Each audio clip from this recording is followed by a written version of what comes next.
such a sweet spirit. Oh, move down in every heart, Lord. Bless your people, oh God. Striving, Lord, to live for your word, to live for this promise, Lord. Oh God, we thank you for your mighty word. Thank you, Lord, for opening the seals for us, Lord. Oh, thank you, Lord, for revealing your word to us. Praise your mighty name, oh God. Thank you, God, for this place we could come to worship you and praise your name, Lord. Oh, thank you for the privilege, Lord, of having the true word of life. Lord, we know what we have is the truth, and we believe it, Lord. Lord, we know that you are God, and your promises are true. Thank you, oh God. Oh, we see your creation, Lord. Oh, we wonder at how great our God is. Thy power throughout the universe displayed. How great are you, O God?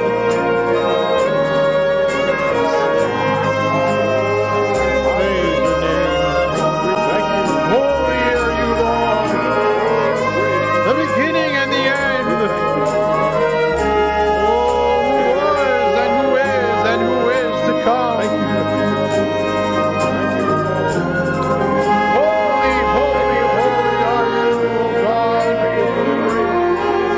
For thou art worthy, Lord, to take up the book, to loose the seals thereof. Thank you, Lord, for your sacrifice. We cannot thank you enough, Lord. Oh, we long to spend eternity with you, thanking you and praising you, O God. Oh, praise your holy name, Father. How great are you, God. Thank you so much, O God. Oh, Lord. What a friend you are, O God. We long for that fellowship, Lord, with you. Lord, to walk with you in the cool of the evening, O God. Lord, have that fellowship we have lost, Lord. Lord, we long for the restoration, Lord, of that. Lord, to be one with you, that's what we want, oh God. Oh, make us ready, Lord. Clean out our hearts, Lord. Let thy will be done, Lord, in our lives. Take away my pride and self, Lord. Oh, I want to be a vessel for you, tried and true, Lord. Lord, we ask you, Lord, to forgive us for our sins, oh God. For we have so many, Lord. Oh, you forgive us and place them under your shed blood, Lord. Oh, Lord, we know you are faithful and true to forgive. Thank you, oh God. Thank you for all your people here. Thank you for those, Lord, out on the street. Oh, thank you for those people, Lord, striving for this word. Lord, living faithfully for you,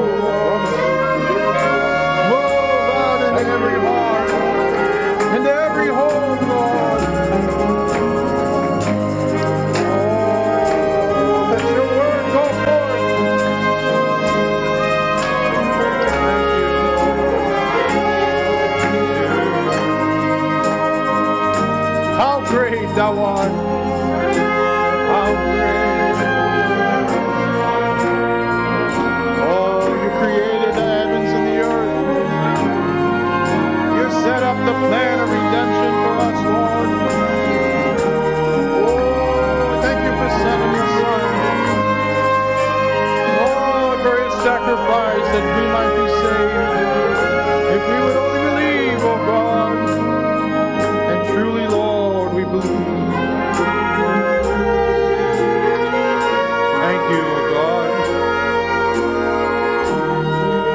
Praise your mighty name, Lord. Oh, thank you, oh God. Oh, we love you, oh God. We love your presence, Lord. We love your word. Words of life to give us hope and strength. Lord, encourage our hearts. Lord, to see this promise coming closer and closer, Lord. Oh, we know the prophecies are coming to pass. Oh, God, time is nearing. Oh, Lord, we want to be ready. Power through let your presence flow into every heart, Lord, I pray. Oh, the great Creator, He is walking in our midst.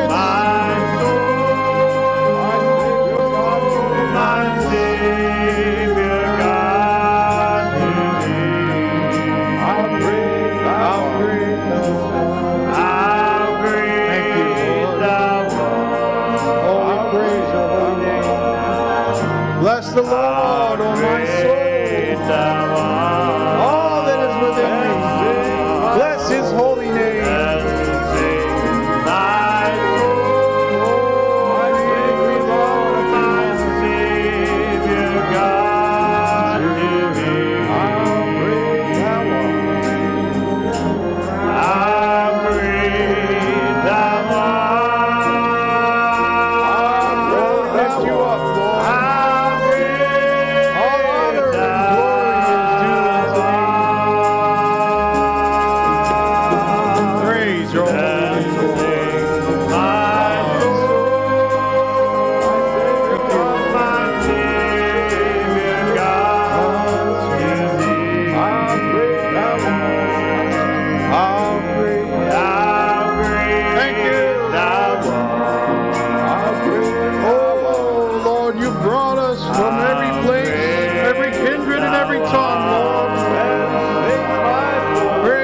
Mighty name, Lord.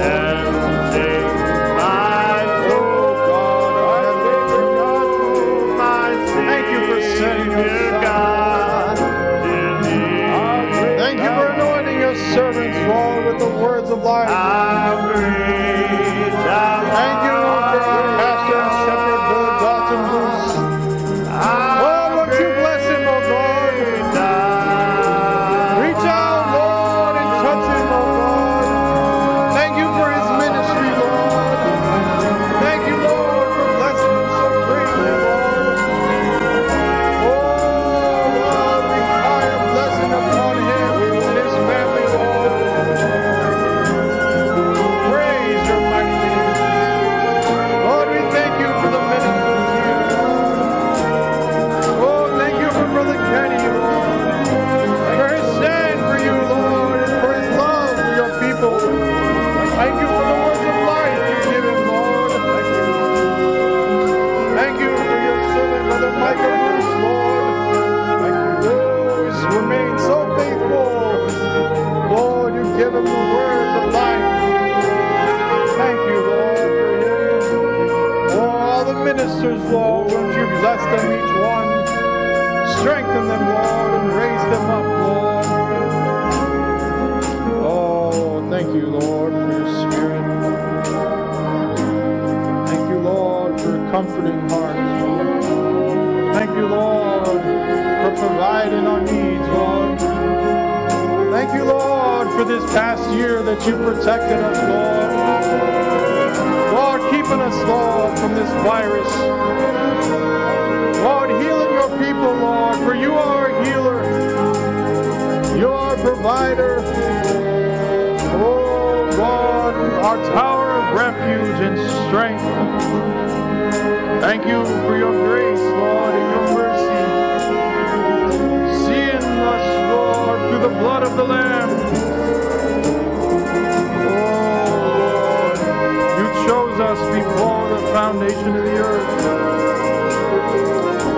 privilege, oh God. Thank you, Lord.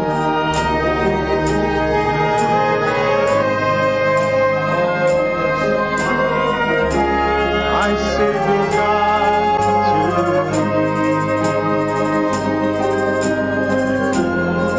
How great thou art.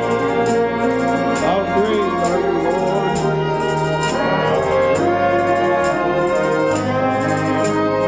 Oh, praise your name, Lord.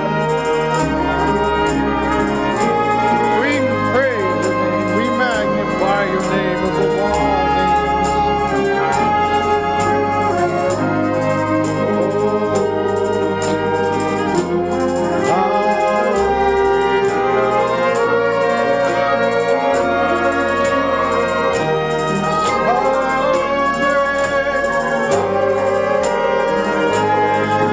Praise your name.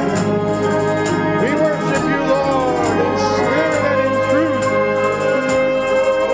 Lord, for we have your spirit here, Lord, and we have the true word of life.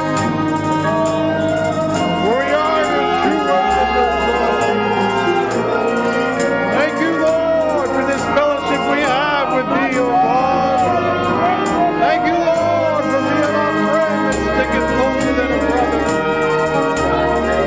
Thank you, Lord, for this beautiful word we have. Lord, thank you, Lord, for being our shield, for protecting us, Lord, from the enemy. Thank you for the strength to stand, Lord, against the enemy. Praise your name, Lord.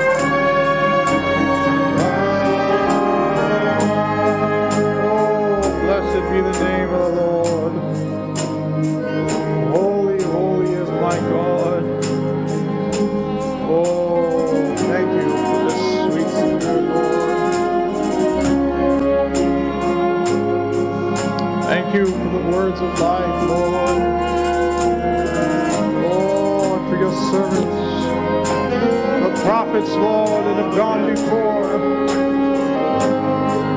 Thank you for revealing your word to them, Lord.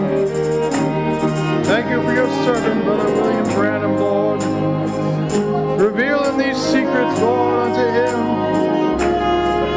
Oh, so long ago, Lord, but the words are so fresh. Lord, we thank you for revealing them to us. Oh, thank you for these meetings we have, Lord. Lord, thank you for the opportunity to have the meetings, Lord. Thank you for opening these doors and keeping us open, Lord. Oh, Lord. Thank you, Father, for your lovely presence. Oh, you come so faithfully, Lord. Praise thou art. Praise your name, Lord.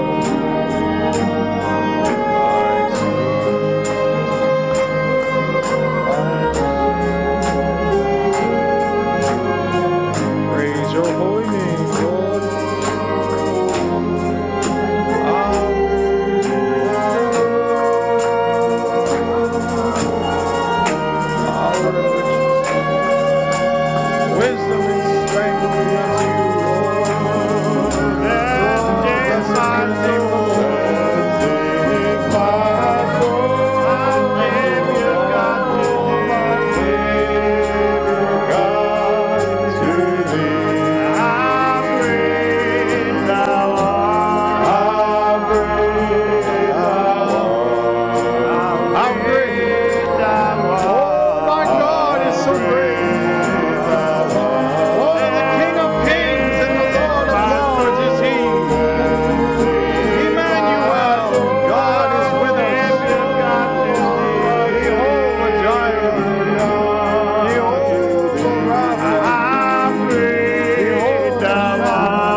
Make me a vessel of honor for you, oh God.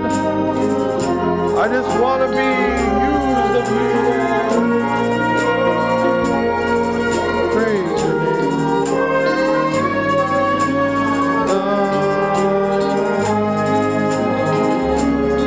Yes, Lord.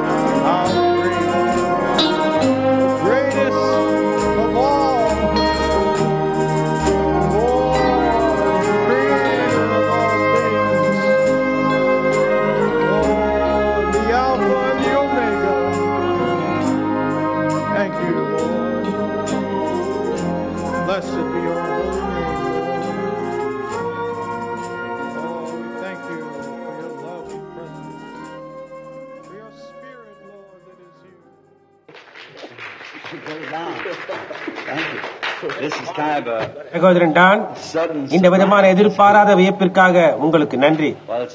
அது சொன்னது யாராயிருந்தாலும் உங்களுக்கு நன்றி, உங்களுக்கு மிக்க நன்றி. நான் அந்த சிறிய பாடல்களை ரசித்துக் கொண்டிருந்தேன். என்னே, அவைகளை கேட்க எனக்கு விருப்பம். உங்களுக்கு தெரியும், எனக்கு நன்றாக பாடுவதை ரசிப்பேன் என்று. நான் இங்கே வரும்போதெல்லாம் எனக்கு அவை அதிகமாக கிடைக்கின்றது. வழக்கமாக சுகமளிக்கும் கூட்டங்களுக்காக அல்லது மற்ற காரியங்களுக்காக நான் இங்கே வரும்போது நான் தனியாய் தங்குவேன். அப்பொழுது பையன்கள் இந்த டேப்புகளை கொண்டு வந்து கொடுப்பார்கள். நான் வீட்டிற்கு போகும் போதும் அல்லது அலுவலகத்தில் செய்யும்படியாக சிறிய வேலை ஏதாவது இருக்குமாயின் நான் அப்பொழுது உட்கார்ந்து அதை போட்டு கேட்பேன். மறுபடியுமாக போட்டு கேட்பேன். சொல்லப்பட்டுள்ள யாவையும் நான் கேட்பேன். சுவிசேஷத்தில் பழைய நண்பரான சகோதரன் ஜெராட்சன் அவர்களை இன்று காலை இங்கே கண்டதற்காக மிகவும் சந்தோஷமாயிருக்கிறேன். வியாதியஸ்தர்களுக்காக ஜெபிக்கின்றது என்பதை நான் அறிந்து கொள்வதற்கு அநேக வருஷங்களுக்கு முன்பே எனக்கு அவரை தெரியும். அப்படியாக இன்னும் மற்ற மனிதர்களும் இங்கு இருக்கிறார்கள், தனிப்பட்ட நண்பர்கள். ஜெப இருந்து ஒரு பெரிய கூட்டம் கடந்த இரவு இங்கே வந்திருந்தது. எனக்கு மிகவும் மகிழ்ச்சி. சகோதரன் ஜாக் பிரவுனை நான் சந்தித்தேன். சகோதரன் ஜாக் அவருடைய பெயர் யங் என்றும் அது அவருக்கு பொருந்துமாய் இருக்கிறது என்று சொன்னார். அவருக்கு 60க்கு மேல் வயதாகிவிட்டது என்று என்னிடம் அவர் கூறிய போது என்னால் அதை நம்பவே முடியவில்லை. முதன்முறை சிவ போட்டுக்கு பார்த்ததுக்கு இப்பொழுது ஒன்றும் மாற்றமே காணப்படவில்லை. அது உண்மை, அப்படியே இருக்கின்றார். தேவன் நம்மிடம் நல்லவராயிருக்கிறார். இந்த காலையில் அவர்கள் பாடின விதம் எனக்கு மிகவும் பிடித்தமாய் உள்ளது. அது மிகவும் ஆழமான அர்த்தமுள்ளதாய் இருக்கின்றது. ஏதோ உண்மையானதாய் அதில் காரியம் ஏதோ உள்ளதாய் இருந்து உங்களால் அதை பருக முடிந்ததாய் இருந்தது. அவர்கள் 23ஆம் சங்கீதத்தை குறித்து அவர்கள் ஏதோ பாடினதை நான் கேட்ட பொழுது ஓ என்று கத்தி அழுவதை என்னால் தடை செய்ய முடியாமல் போயிற்று. அடுத்து வந்தது அவர்கள் 3 பேராய் சேர்ந்து பாடின பாட்டு, அந்த அருமையான பாடல். அதை குறித்து சற்று சிந்தித்தால் அதில் ஏதோ காரியம் இருக்கின்றது. உனக்குள்ளாகவே நீ உணர்கின்றதும் உன்னுடைய உணர்வுகள் துடித்துக் கொண்டு தேவனுடைய ராஜ்யம் சமீபமாய் இருக்கிறது என்று அறிந்திருக்கிறேன். மேலும் நாம் பேசினதும் ஆச்சரியப்பட்டதுமான இந்த காரியங்கள் எல்லாம் இப்போது சம்பவிக்கும் போல் உள்ளது. அந்த நேரம் வருவதற்கு முன்னர் நம்மில் சிலர் நித்திரை அடையலாம். ஆனால் அது நம்முடைய உயிர்த்தெழுதலை தடை செய்ய போவதில்லை. ஏனென்றால் மறுரூபமாகின்றவர்களுக்கு முன்பாக வருகின்ற ஸ்லாக்கியத்தை அது கொடுக்கிறது. தேவை எக்காலம் தொனிக்கும். கிறிஸ்துவுக்குள் மரித்தவர்கள் முதலாவது எழுந்திருப்பார்கள், பின்பு உயிரோடு இருக்க நாமும். உயிர்த்தெழுதலின் வரிசை முறையை நீங்கள் கவனித்தீர்களா? அவர்களோடு கூட ஆகாயத்தில் எடுத்துக் கொள்ளப்பட்டு நாம் அவரை சந்திக்க முன்பதாக நாம் ஒருவரை ஒருவர் சந்திக்கின்றோம். கர்த்தருக்கு எதிர்கொண்டு போக மேகங்கள் மேல் அவர்களோடு கூட ஆகாயத்தில் எடுத்துக் கொள்ளப்படுவோம். அருங்கள், அவர் தேவனாய் இருக்கிறார். பின்னர் அவர் ஆராதிக்கப்படும்படியாய் விரும்பும் போது அதுதான் அவருடைய குணாதிசயம், அதாவது ஆராதிக்கப்படுவது. ஏனென்றால் அவர் தேவனாய் இருக்கிறார். நாம் அங்கே இருப்போமானால் நம்முடைய ஓரக்கண்ணால் அடுத்தவன் அங்கே இருக்கிறானா என்று பார்ப்போம் என்று அறிந்துள்ளார்.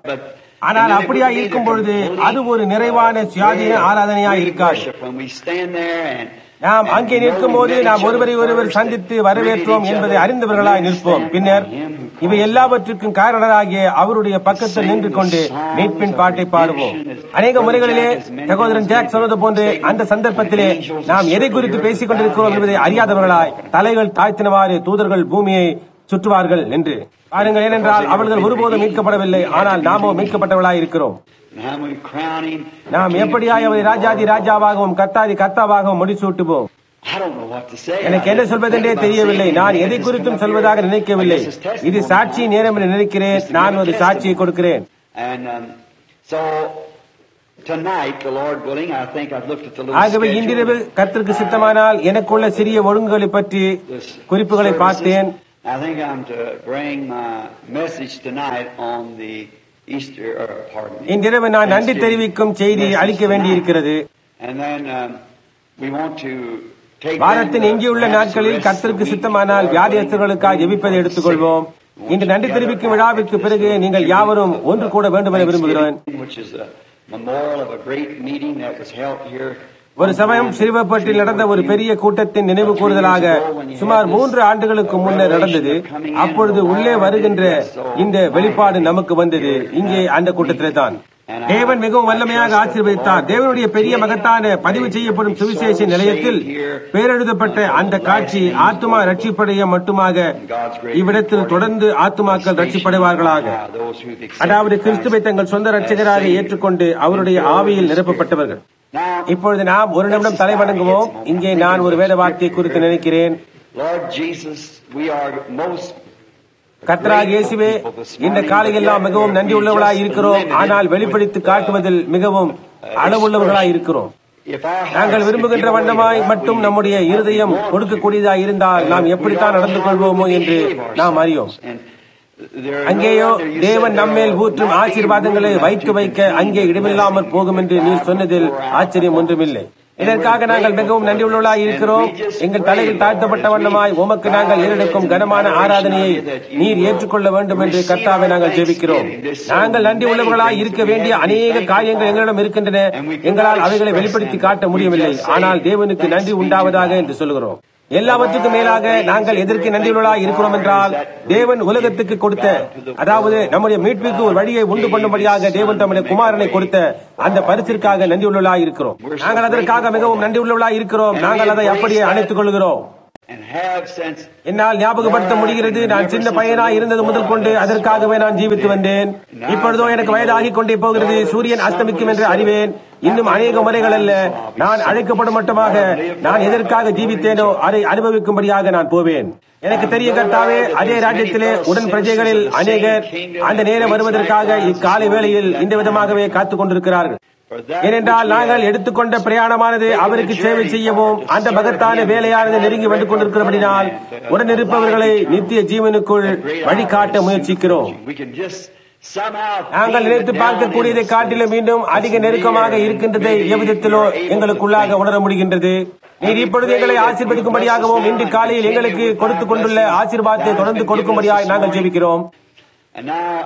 இப்பொழுது நாங்கள் உம்முடைய வார்த்தையிலிருந்து ஒரு பகுதியை அல்லது ஓரிரண்டு வசனங்களை வாசிக்கும் போது பரிசுத்த ஆவியானவர் தாமே இந்த வசனங்களையும் ஒரு சாட்சியும் அவருடைய மகிமைக்கு என்று எடுக்கும்படியாய் நாங்கள் ஜெபிக்கிறோம். இயேசுவின் நாமத்தில் நாங்கள் ஜெபிக்கிறோம். ஆமென். நான் ஒரு பகுதி நினைத்தேன். அது கொரிந்தியரில் உள்ளது. 2 கொரிந்தியர் 9 அதிகாரம் 14-15 வசனங்கள். உங்களுக்காக வேண்டுதல் செய்து தேவன் உங்களுக்கு அளித்த மிகவும் விசேஷித்த கிருபை நிமித்தம் உங்கள் மேல் வாஞ்சையாயிருக்கிறோம்.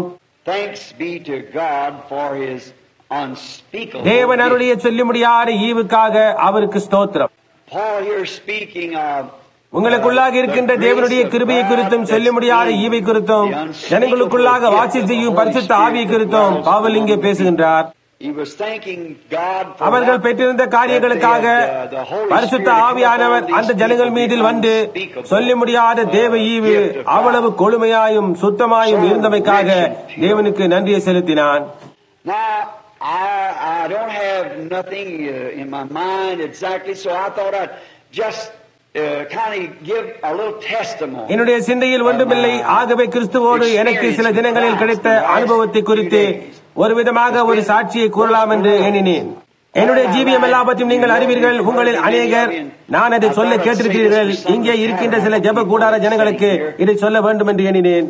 ஜெப கூடாரத்தில் உள்ள என்னுடைய சபையார் நாங்கள் பேசுகின்ற ஒரு கால் கூட்டத்தில் 3 தேச ஜனங்களை கொண்டதாக இருக்கிறது. மெக்சிகோ, கனடா, ஐக்கிய நாடுகளாகும். இங்கே அன்றொரு நாள் ஒரு ஓய்வு நாள் பாடசாலை ஆராதனைக்கு 28 வித்தியாசமான நாடுகளிலிருந்து வந்த ஜனங்கள் ஐக்கியம் கொண்டார்கள். தேவனுக்கு மகிமையாக இதை நான் சொல்ல விரும்புகிறேன். அன்றைக்கு நாம் இருந்தது போன்று தள்ளப்பட்டவர்களாயும் சபை உலகத்தால் புறக்கணிக்கப்பட்டவர்களாயும் இவ்விதமாய் இன்றைக்கு அழைக்கப்படுகின்றோம். இப்படி இருக்க ஜெபங்களினாலும் வேண்டுதலின் மூலமாயும் எனக்கு உலகில் தெரிந்த எல்லா இடங்களை காட்டிலும் இந்த சபையானது தேவனுடைய கிருபையின் மகத்தான தலைமை காரியாலயமாய் வளர்ந்துள்ளது என்பதை பிரயாணங்களில் அறிந்து கொண்டேன். கர்த்தர் இந்த விதமாக கிரியை செய்கின்றதை நான் ஒருபோதும் கண்டதில்லை. அது அப்படியே சொல்லி முடியாததா இருக்கிறது. எப்படி அவர் அங்கே என்ன செய்து கொண்டிருக்கிறார் என்பதை மிகவும் எளிமையாக எல்லா இடங்களிலும் இருந்து ஜனங்கள் வருகிறார்கள். தேசத்தை சுற்றிலும் இருந்து ஜனங்கள் கூடி தேவனுடைய கிருபையை அனுபவித்து அந்த கிருபையை மற்றவர்களுக்கு பரப்புவதற்காக ஒரு சிறு நிலையமாக இருப்பதற்காக நான் தேவனுக்கு நன்றியுள்ளவர்களாயிருக்கிறோம். இப்பொழுது என் ஜீவிய காலமெல்லாம் நான் மேற்கே போக வேண்டும் என்று இருந்தது போல உங்கள் அநேகர் கதைகளை வாசித்திருப்பீர்கள், டேப்புகளை கேட்டிருப்பீர்கள். டேப் ஊழியமானது அகில உலக காரியமாய் இருக்கிறது, எல்லா இடத்தும் இருக்கிறது. எங்கே அது மொழிபெயர்க்கப்பட வேண்டுமோ அங்கேயும் அஞ்ஞான நாடுகளுக்கும் பரப்புவதற்கு தேவன் கொண்டுள்ள ஒரே வழி இது என்று நான் கருதுகிறேன். ஜெர்மானியிலும் மற்ற இடங்களிலும் அவர்களுடைய ஆயிரமான சபையாரிடத்தில் அவர்கள் டேப்புகளை எடுத்துக்கொண்டு போய் ஏதோ ஒரு சிறு காரியத்தை அவர்கள் காதுகளில் பொருத்திக் கொண்டு கேட்டு அதை அப்படியே இன்னொரு டேப்பில் அவர்கள் பாஷையில் பேசுகிறார்கள். நான் இங்கே நின்று கொண்டு பேசுவது போல அந்த ஊழியர்கள் அங்கே நின்று கொண்டு அதே விதமான உணர்வுடன் நூற்றுக்கணக்கான ஜனங்களுக்கு முன்பாக அவர்களுடைய பாஷையில் பேசுகிறார்கள். நூற்றுக்கணக்கான பேர்கள் ரட்சிக்கப்படுகின்றனர், சுகமடைகின்றனர். இந்த டேப்புகள் உலகத்தின் ஊடாக செல்வதன் மூலம் இப்படி சம்பவிக்கின்றது. எல்லாம் ஆங்கிலத்தில் இருக்கின்றது. உலகில் உள்ள அநேக ஜாதிகளான பல பாஷைகளில் அவைகள் மொழிபெயர்க்கப்படுகின்றன. கடிதங்களின் மூலமாக அவர்களிடமிருந்து எங்களுக்கு தகவல்கள் கிடைக்கின்றன. இப்பொழுது நான் இது சொல்லுகிறது, இது தேவனுடைய மகிமைக்கான ஒரு தனிப்பட்ட சாட்சியாய் இருக்கும் பொழுது கர்த்தருக்கு சித்தமானால் வருகின்ற இரவுகளில் நான் சொல்ல இருக்கின்ற காரியங்களை ஒரு கால் நீங்கள் புரிந்து கொள்ள உங்களுக்கு இது உதவியாய் இருக்கலாம். நீங்கள் புரிந்து கொள்வீர்கள். உலகமானது பிளவுபடுகின்ற ஒரு நிலைமைக்கு அரசியல் ரீதியில், சமூக ரீதியில், பொருளாதார ரீதியில் வந்து கொண்டிருக்கின்றது என்ற செய்தியை நான் சொல்ல முயற்சித்துக் கொண்டிருக்கிறது போன்று. பொருளாதாரத்திலா அதிக பணம் என்று சொல்லுகின்றீரா? ஆம். ஆனால் அது எங்கிருந்து வந்து கொண்டிருக்கிறது? இன்றிலிருந்து 40 வருடங்களுக்கு பிறகு நாம் கொடுக்க போகும் வரிகளில் இருந்து கடனாக வாங்கப்படுகிறது. அவள் அழிந்து விட்டால் தேசம் பண வறட்சியாயிற்று. இந்த தேசம் அல்ல, ஆனால் அவைகள் எல்லாமாக அதை திரும்ப பெற்றுக்கொள்ள எந்தவித வழியும் இல்லை. இந்த தேசத்தை வேறு எதிலேயோ சுழற்றிக் கொண்டு போகக்கூடிய ஒரு கன்னியாக உள்ளது. நீங்கள் யாவரும் அதில் ஞானவான்களாக இருக்கின்றீர்கள். சரி, உலகத்தின் ஐஸ்வர்யம் இன்றைக்கு யாரிடத்தில் இருக்கின்றது? நிச்சயமாக அதனிடம்தான் உள்ளது. ரோமா போரிடத்தில் அது உள்ளது. நாம் அப்படி செய்கின்ற நேரத்தில், நாம் நொடிச்சு போகின்ற நேரத்தில் இந்த விஸ்கி கம்பெனியார்களுக்கு பக்கபலமாய் இருப்பதற்காக இந்த பெரிய வியாபாரிகளுக்கு பணம் அவசியமாய் போய்விடும். அந்த நேரத்தில் நாம் என்ன செய்யக்கூடும்? ஒன்று, நம்முடைய நாணய நோட்டுகளை மாற்ற வேண்டும், அல்லது பணத்தை கடனாக வாங்க வேண்டும். அவர்கள் அப்படி செய்யும் போது அது அவர்களுடைய பிறப்புரிமையை அப்படியே விற்று போடுகின்றதாகும். சரியாக அப்படியாகவே வேதம் கர்த்தருக்கு சித்தமானால் கூடாரம் காட்சிக்கு வரும்போது எனக்கு ஒரு ஸ்தலம் கிடைக்க நான் விரும்புகிறேன். அது சீக்கிரத்தில் வரப்போகிறது என்று நான் நம்புகிறேன். சீக்கிரத்தில் நான் உலகம் முழுவதற்குமாக நான் போகிறேன். உலகம் முழுவதுமாக கூட்டங்கள் நடத்த எனக்கு அழைப்பு வந்து கொண்டிருக்கின்றது. நான் ஒரு இடத்தை எடுத்துக்கொண்டு 6 வாரங்களுக்கு வேதத்தின் ஊடாக முன்னும் பின்னுமாக அலசி இந்த காரியங்கள் எல்லாவற்றின் ஊடாகவும் செல்ல வேண்டும் என்று விரும்புகிறேன். நாம் ஜீவித்துக் கொண்டிருக்கின்ற இந்த வேலையை பார்க்கும் போது மலைத்து போக வேண்டியதாய் உள்ளது. அது என்னை பயமுறுத்துகிறது. ஏதோ காரணத்தினால் என்னை பயமுறுத்துகிறதில்லை. கர்த்தருடைய வருகையானது மிகவும் சமீபமாய் இருக்கிறது என்பதை அறிந்திருக்கின்றபடியால் சந்தோஷமணி என் இருதயத்தில் ஒலித்துக் கொண்டிருக்கின்றது. ஆனால் இப்பொழுது நாம் சிந்தித்துக் கொண்டிருக்கின்றதான இந்த வேளையில் அநேகர் ஆயத்தமில்லாதவர்களாய் இருக்கின்றார்கள் என்பதை அறிந்ததே என்னை பயமுறுத்துகின்றது. அதுதான் கெட்ட பகுதி. அந்த நேரத்தில் அங்கே காணப்பட்ட அந்த அணில்களின் கதையை குறித்து எத்தனை பேர் அறிவீர்கள்? அநேக நிச்சயமாக எல்லாவிடத்திலும் நான் நினைக்கிறேன். அதே போன்று ஏதோ ஒரு காரியம் அன்று நாள் நடந்தது. மலைகளை குறித்த அந்த கதையை கீழே வரும்போது தேவன் அந்த காரியங்களை அன்று நாள் மலையின் மேலே எழுதினாரே, அதை குறித்து கேள்விப்பட்டிருப்பீர்கள். நான் ஒரு பிரசங்கியார் அல்ல, யாவருக்கும் அது தெரியும். நான் ஒரு பிரசங்கியார் அல்ல, ஆனால் அது ஆவிக்குரிய ரூபமாக ஆக்கப்பட்டது.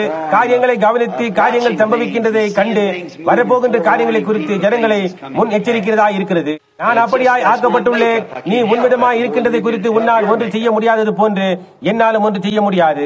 தேவன் நம் ஒவ்வொருவரையும் ஒரு குறிப்பிட்ட காரியத்தை செய்யும்படியாக நம்மை சரீரத்தில் வைத்திருக்கிறார். ஒவ்வொரு அசைவையும், ஒவ்வொரு நோக்கத்தையும், ஒவ்வொரு காரியத்தையும் நான் கவனிக்கிறேன். ஏனென்றால் எல்லா காரியங்களும் ஆவியினால் ஆளப்படுகின்றதா இருக்கிறது. இந்த சபையானது இங்கே ஒரு காரியத்திற்காக வைக்கப்பட்டுள்ளது. இந்த சபைக்கு பின்னால் ஒரு ஆவி இருக்கிறது. நிச்சயமாக உன்னுடைய வீட்டுக்கு பின்னால், ஒவ்வொரு கட்டிடத்திற்கும் பின்னால் ஒரு ஆவி இருக்கிறது. நோக்கம், கருத்து, எல்லா காரியங்களுக்கும் பின்னால் ஒரு ஆவி இருக்கிறது. இந்த சபையானது ஏதோ மனித ஒழுங்கை அல்லது காரியத்தை அதிகமாக உயர்த்துவதற்காக இங்கே வந்திருக்குமாயின் அப்பொழுது அதனுடைய நோக்கம் தவறாயிருக்கிறது. ஆனால் அது மட்டும் தேவனுடைய ராஜ்யத்திற்காக எதையோ அடையும்படியாக முயற்சித்துக் கொண்டிருந்தால் அப்பொழுது அதனுடைய நோக்கமும் கருத்தும் இரண்டும் சரியாயிருக்கும். நோக்கமானது அத்திசையில் செலுத்தப்படுமாயின். இப்பொழுது நான் யோசித்துக் கொண்டிருந்தேன், ஊழியத்தின் துவக்கத்தில் இருந்து 1வது 2வது 3வது படிவமாக நான் முதலாவதாக ஸ்ரீவப்போர்ட்டுக்கு வந்தபோது என்னுடைய கருத்தின் மேல் உங்களுடைய கருத்தை வையுங்கள், அது அதையே அப்படியே காண்பிக்கும் என்று ஜனங்களாகிய உங்களிடத்தில் சொன்னேன். சரியாக உங்கள் குறை என்னவென்று அப்படியே சொல்லப்பட்டது. பரிசுத்த ஆவியானவர் ஒரு முறை கூட தவறவில்லை. அப்பொழுது நான் அதை உங்களிடம் சொன்னேன். அந்த நாளில் அவரிடம் ஒரு நேரம் வரும், அப்போது இருதயத்தின் ரகசியங்களை நீ அறிந்து கொள்வாய் என்று சொன்னார். வார்த்தை அபதம் கூறுகிறது என்று அறியாதவனாய் சொன்னேன். எனக்கு அது தெரியாது. ஆனால் வார்த்தையானது அவ்விடமே சொல்லுகின்றது. தேவனுடைய வார்த்தையானது இருதயத்தின் நினைவுகளையும் யோசனைகளையும் வகையறுக்கிறதாயும் இருக்கிறது. எபிரேயர் 4ஆம் அதிகாரம். இப்பொழுது அந்த வார்த்தை பாருங்கள், நீங்கள் ஒருபோதும் அந்த வார்த்தையை விட்டுவிடக் கூடாது. அந்த வார்த்தையோடு கூட அது எழுதப்பட்ட வண்ணமாகவே நீங்கள் சரியாக அப்படியே இருக்க வேண்டும். அதற்கு எந்தவித தனிப்பட்ட வியாக்கியானத்தையும் கொடுக்காதீர்கள். அது எப்படியாக எழுதப்பட்டுள்ளதோ அப்படியே அதை சொல்லுங்கள். அது தேவனுடைய வார்த்தையா இருக்கிறது. அது தேவனாய் இருக்கிறது. தேவனும் அவருடைய வார்த்தையும் ஒன்றாக இருக்கிறது. அதே நான் கடந்த இரவு சொன்னது போல ஒவ்வொரு காலத்துக்கும் ஒரு பகுதியான ஒரு அளவான வார்த்தை வைக்கப்பட்டுள்ளது. ஏதோ கொஞ்சம் அபிஷேகம் இறங்கி வரும்போது அந்த காலத்துக்கான அந்த ஒரு பகுதியான வார்த்தையை அது எடுத்து காட்டுகிறது. இன்றைக்கு நாம் எங்கே இருக்கிறோம் என்று நீங்களே பாருங்கள். நாம் என்ன செய்து கொண்டிருக்க வேண்டும் என்பதை வாசியுங்கள். அப்பொழுது நாம் எவ்வளவு தூரத்தில் இருக்கிறோம் என்பதை நீங்கள் அறிந்து கொள்வீர்கள். ஒரே ஒரு காரியம் தான் இன்னும் செய்யப்பட வேண்டியதாய் உள்ளது என்பதாய் நான் காண்கின்றேன். அதாவது இயேசு கிறிஸ்துவினுடைய வருகை எந்த நேரத்திலும் வரலாம். சபைக்கு ஒரு எடுத்துக் கொள்ளப்படுதல். நாம் அவரை மத்திய ஆகாயத்தில் சந்திக்க வேண்டியவளாயிருக்கிறோம். அவர் தாம் செய்வேன் என்று வாக்களித்துள்ளபடி இந்த காரியங்கள் எல்லாம் இந்த நாட்களில் சம்பவிக்க வேண்டியவளாயிருக்கின்றது.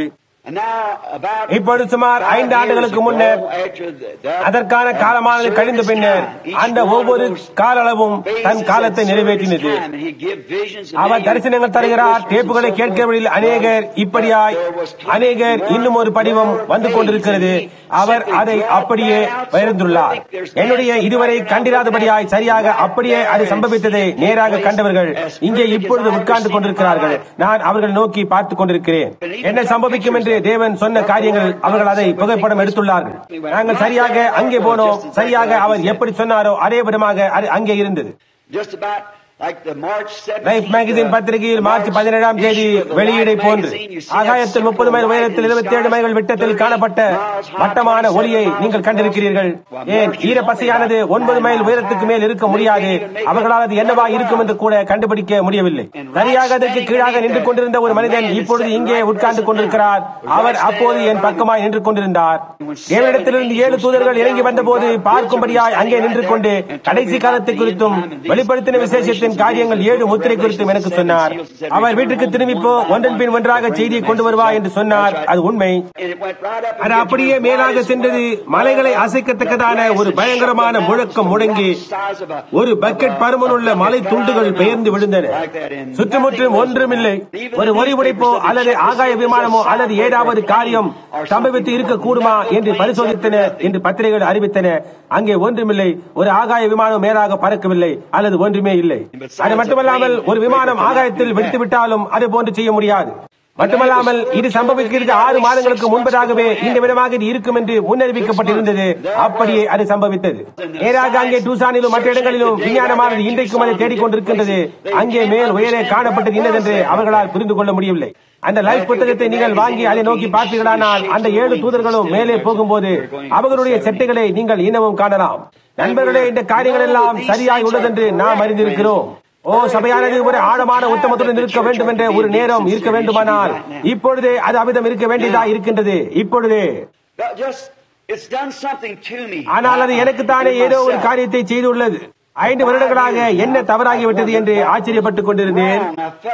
நான் அப்படியே நசுங்கி விட்டேன் என்பது போல் என் இருதயத்தில் நான் உணர்ந்தேன். என்னால் அது என்னவா இருக்கும் என்று தீர்வு காண முடியவில்லை.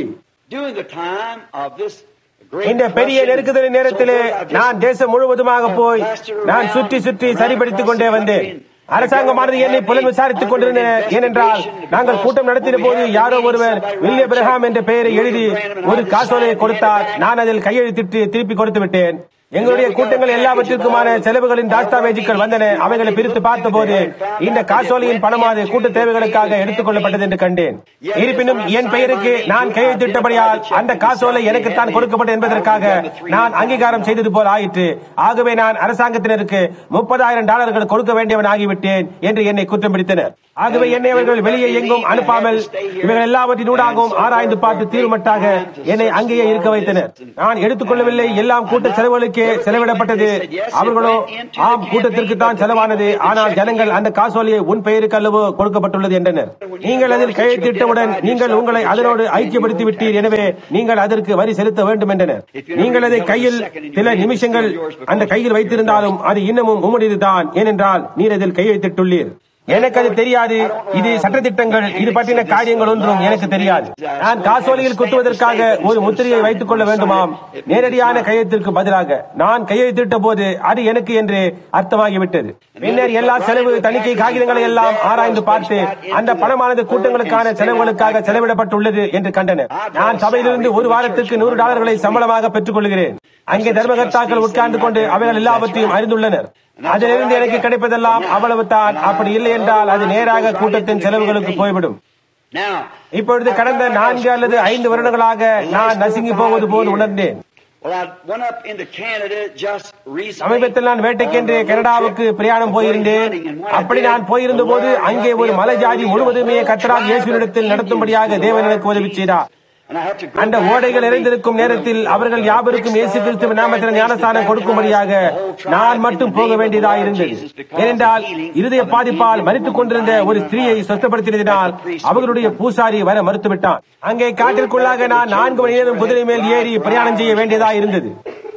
இந்த காரியங்கள் சம்பவித்த போது அங்கே உடன் இருந்தவர்கள் இப்போது இங்கே உட்கார்ந்து கொண்டிருக்கிறார்கள். பின்னர் நான் திரும்பி வரும்போது காலரடோவில் தங்க வேண்டியிருந்தது. அங்கே சில ஊழியர்களையும் நண்பர்களையும் நான் சந்திக்க வேண்டியதாயிருந்தது. காலரடோவில் நான் ஒரு வழிகாட்டியாக இருந்தேன். ஒரு வேட்டை பயணத்தின் போது நான் தான் அவர்களை அழைத்து சென்றேன். அவர்களில் 3 அல்லது 5 பேர்களது அறிவாளர்கள் இப்பொழுது இங்கே உட்கார்ந்து கொண்டிருக்கின்றனர். தேசம் முழுவதுமாய் இருக்கின்றது போன்று இந்த வருடம் காலரடோவில் மிகவும் வறட்சியாக இருந்தது. அக்கினி மிகவும் மோசமாகிக் கொண்டிருந்தது. ஆகவே அவர்கள் வேட்டை காலத்தை கொஞ்சம் நிறுத்தி வைத்திருந்தார்கள். நாங்கள் அப்படியாய் உயரே இருக்கும் போது ஒரு பிரச்சனை எங்களுக்கு வந்தது. அதாவது ஒரு பனி புயல் வருகிறது என்று. அப்படிப்பட்ட நேரங்களில் மலைகளின் மேல் இருப்பதென்றால் பயங்கரமான. ஏனென்றால் சில சமயங்களில் நான் கண்டிருக்கிறேன், உங்களுடைய கருத்தியை உங்களால் எத்தனையோ மணி நேரங்களுக்கு காணவே முடியாது. ஒரு நேரத்தில் சரியாக உனக்கு மேலாக சுமார் 2 மணி நேரத்திற்குள் 30 அடி உயரத்திற்கு பனியானது கொட்டிவிடும். நீ மடிந்து போவாய். ஆகவே நான் சகோதரனிடத்தில் பனிப்புயல் வருகிறது என்று நான் காலையில் வெளியே செல்வதற்கு முன்னர் சொன்னேன். உண்மையாகவே பார்க்க போனால் சுமார் 100 மனிதர்கள் அல்லது அதிகமாக எங்களுக்கு பின்னாக இருக்கிறார்கள். இங்கே ஜீப் ட்ரக்குகளும் எல்லாம் போய்கொண்டிருக்கிறது. ஏனென்றால் என்ன சம்பவிக்க போகிறது என்று அவர்கள் யாவரும் அறிந்திருந்தனர். ஒருவரும் அங்கே தரித்திருக்கவில்லை. மாடுகளை வளர்ப்பவன் மட்டுமே அங்கே இருந்தான். ஏனெனில் பனிக்காலத்தில் அவன் அங்கேதான் இருப்பான். அங்கு தங்கியிருந்தவர்களில் நாங்கள் ஒரு ஜோடி மட்டும், ஒரு ட்ரக் மட்டும் தான் அங்கே இருந்தது. நான் சகோதரரை பார்த்து கேட்டேன். அவர்களோ நாங்கள் இங்கே இருக்க போகின்றோம் என்றார்கள். ஆனபடினால் நான் சரி, இப்பொழுது ஆயத்தமாக இருங்கள் என்று சொன்னேன். நாங்கள் வெளியே போய் ஒரு மெத்தடிஸ்ட் ஊழியக்காரரை பிடித்து நான் போய் இன்னும் கொஞ்சம் ரொட்டி முதலான ஆகார பொருட்களை கிடைத்தவைகளை வாங்கிக் கொண்டு வந்தேன். அது சுமார் போய் வருவதற்கு 30 மைல்கள் ஆகும். ஆகவே நாங்கள் திரும்பி வந்தோம். சகோதரன் ஜான் இன்னும் மற்றவர்கள் இங்கே உட்கார்ந்துள்ளனர். அவர்கள் அதை கேட்டு தூர போய்விட்டனர். அவர்கள் அந்நேரம் வெளியே போய்விட்டனர். ஆகவே பனி புயல் தொடங்கிவிட்டது. ஆனால் நாங்களோ அங்கே தங்கி இருக்க போகிறோம். நான் டூசானுக்கு ஒரு கூட்டத்திற்காக போக வேண்டும். ஆகவே நான் என் மனைவியை தொலைபேசியில் பேசி அங்கு நான் போக முடியாது, எனவே எனக்கு பதிலாக வேறு யாராவது பேசட்டும் என்று சொன்னேன். அடுத்த நாள் நாங்கள் வெளியே புறப்பட்டோம். நான் சொன்னேன், இப்பொழுது முதலாவதாக மிகவும் மேகமண்டாரமாக இருந்தது. மழை பெய்கின்ற சத்தமோ அல்லது வேறு ஏதோ காரியமோ உங்கள் காதுகளில் விழும்போது எவ்வளவு சீக்கிரம் முடியுமோ அவ்வளவு சீக்கிரத்தில் உள்ளே போய்விடுங்கள். ஏனென்றால் ஒரு 10 அல்லது 15 நிமிடங்களுக்குள் உன்னுடைய பாதையே உனக்கு மறைந்து போய்விடும். ஆகவே நான் நாட்களை பொறுத்துவிட்டு ரெட்ஜுடன் மேல் பகுதிக்கு போய் மேல் நோக்கி நடந்து கொண்டு மான்களை தொடர்ந்து சென்றேன். இதற்கு 2 நாட்களுக்கு முன்னர் டூசானில் நான் துப்பாக்கியால் சுட்டுக் கொண்டிருந்தேன். நான் மேலாக திரும்பி வந்து கொண்டிருந்த போது சுற்றுவரும் பக்கமாக திருப்பி சுட்டேன். நான் ஒரு பெரிய மான் ஒன்றை சுட்டேன். அநேக வருஷங்களாக அதை தேடிக்கொண்டிருந்தேன். மிகவும் உயரத்திலே குண்டு அதை தாக்கினது. அது அங்கேயே கீழே விழுந்து மறைத்து விட்டது. என்னால் அதை கண்டுபிடிக்க முடியவில்லை. சீதோஷ்ணமானது மோசமாகிக் கொண்டு போனது. நான் உயிரை போய் தென்படுகிறதா என்று ஒரு பார்வை பார்த்துவிட்டு வரலாம் என்று எண்ணினேன்.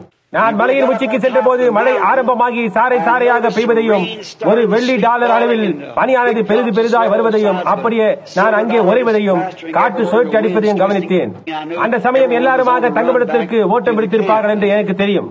சில நொடிகள் நான் காத்திருந்தேன். இந்த புயலில் இந்த நேரத்தில் என்னால் ஒருபோதும் இந்த மானை கண்டுபிடிக்க முடியாது என்று நினைத்தேன்.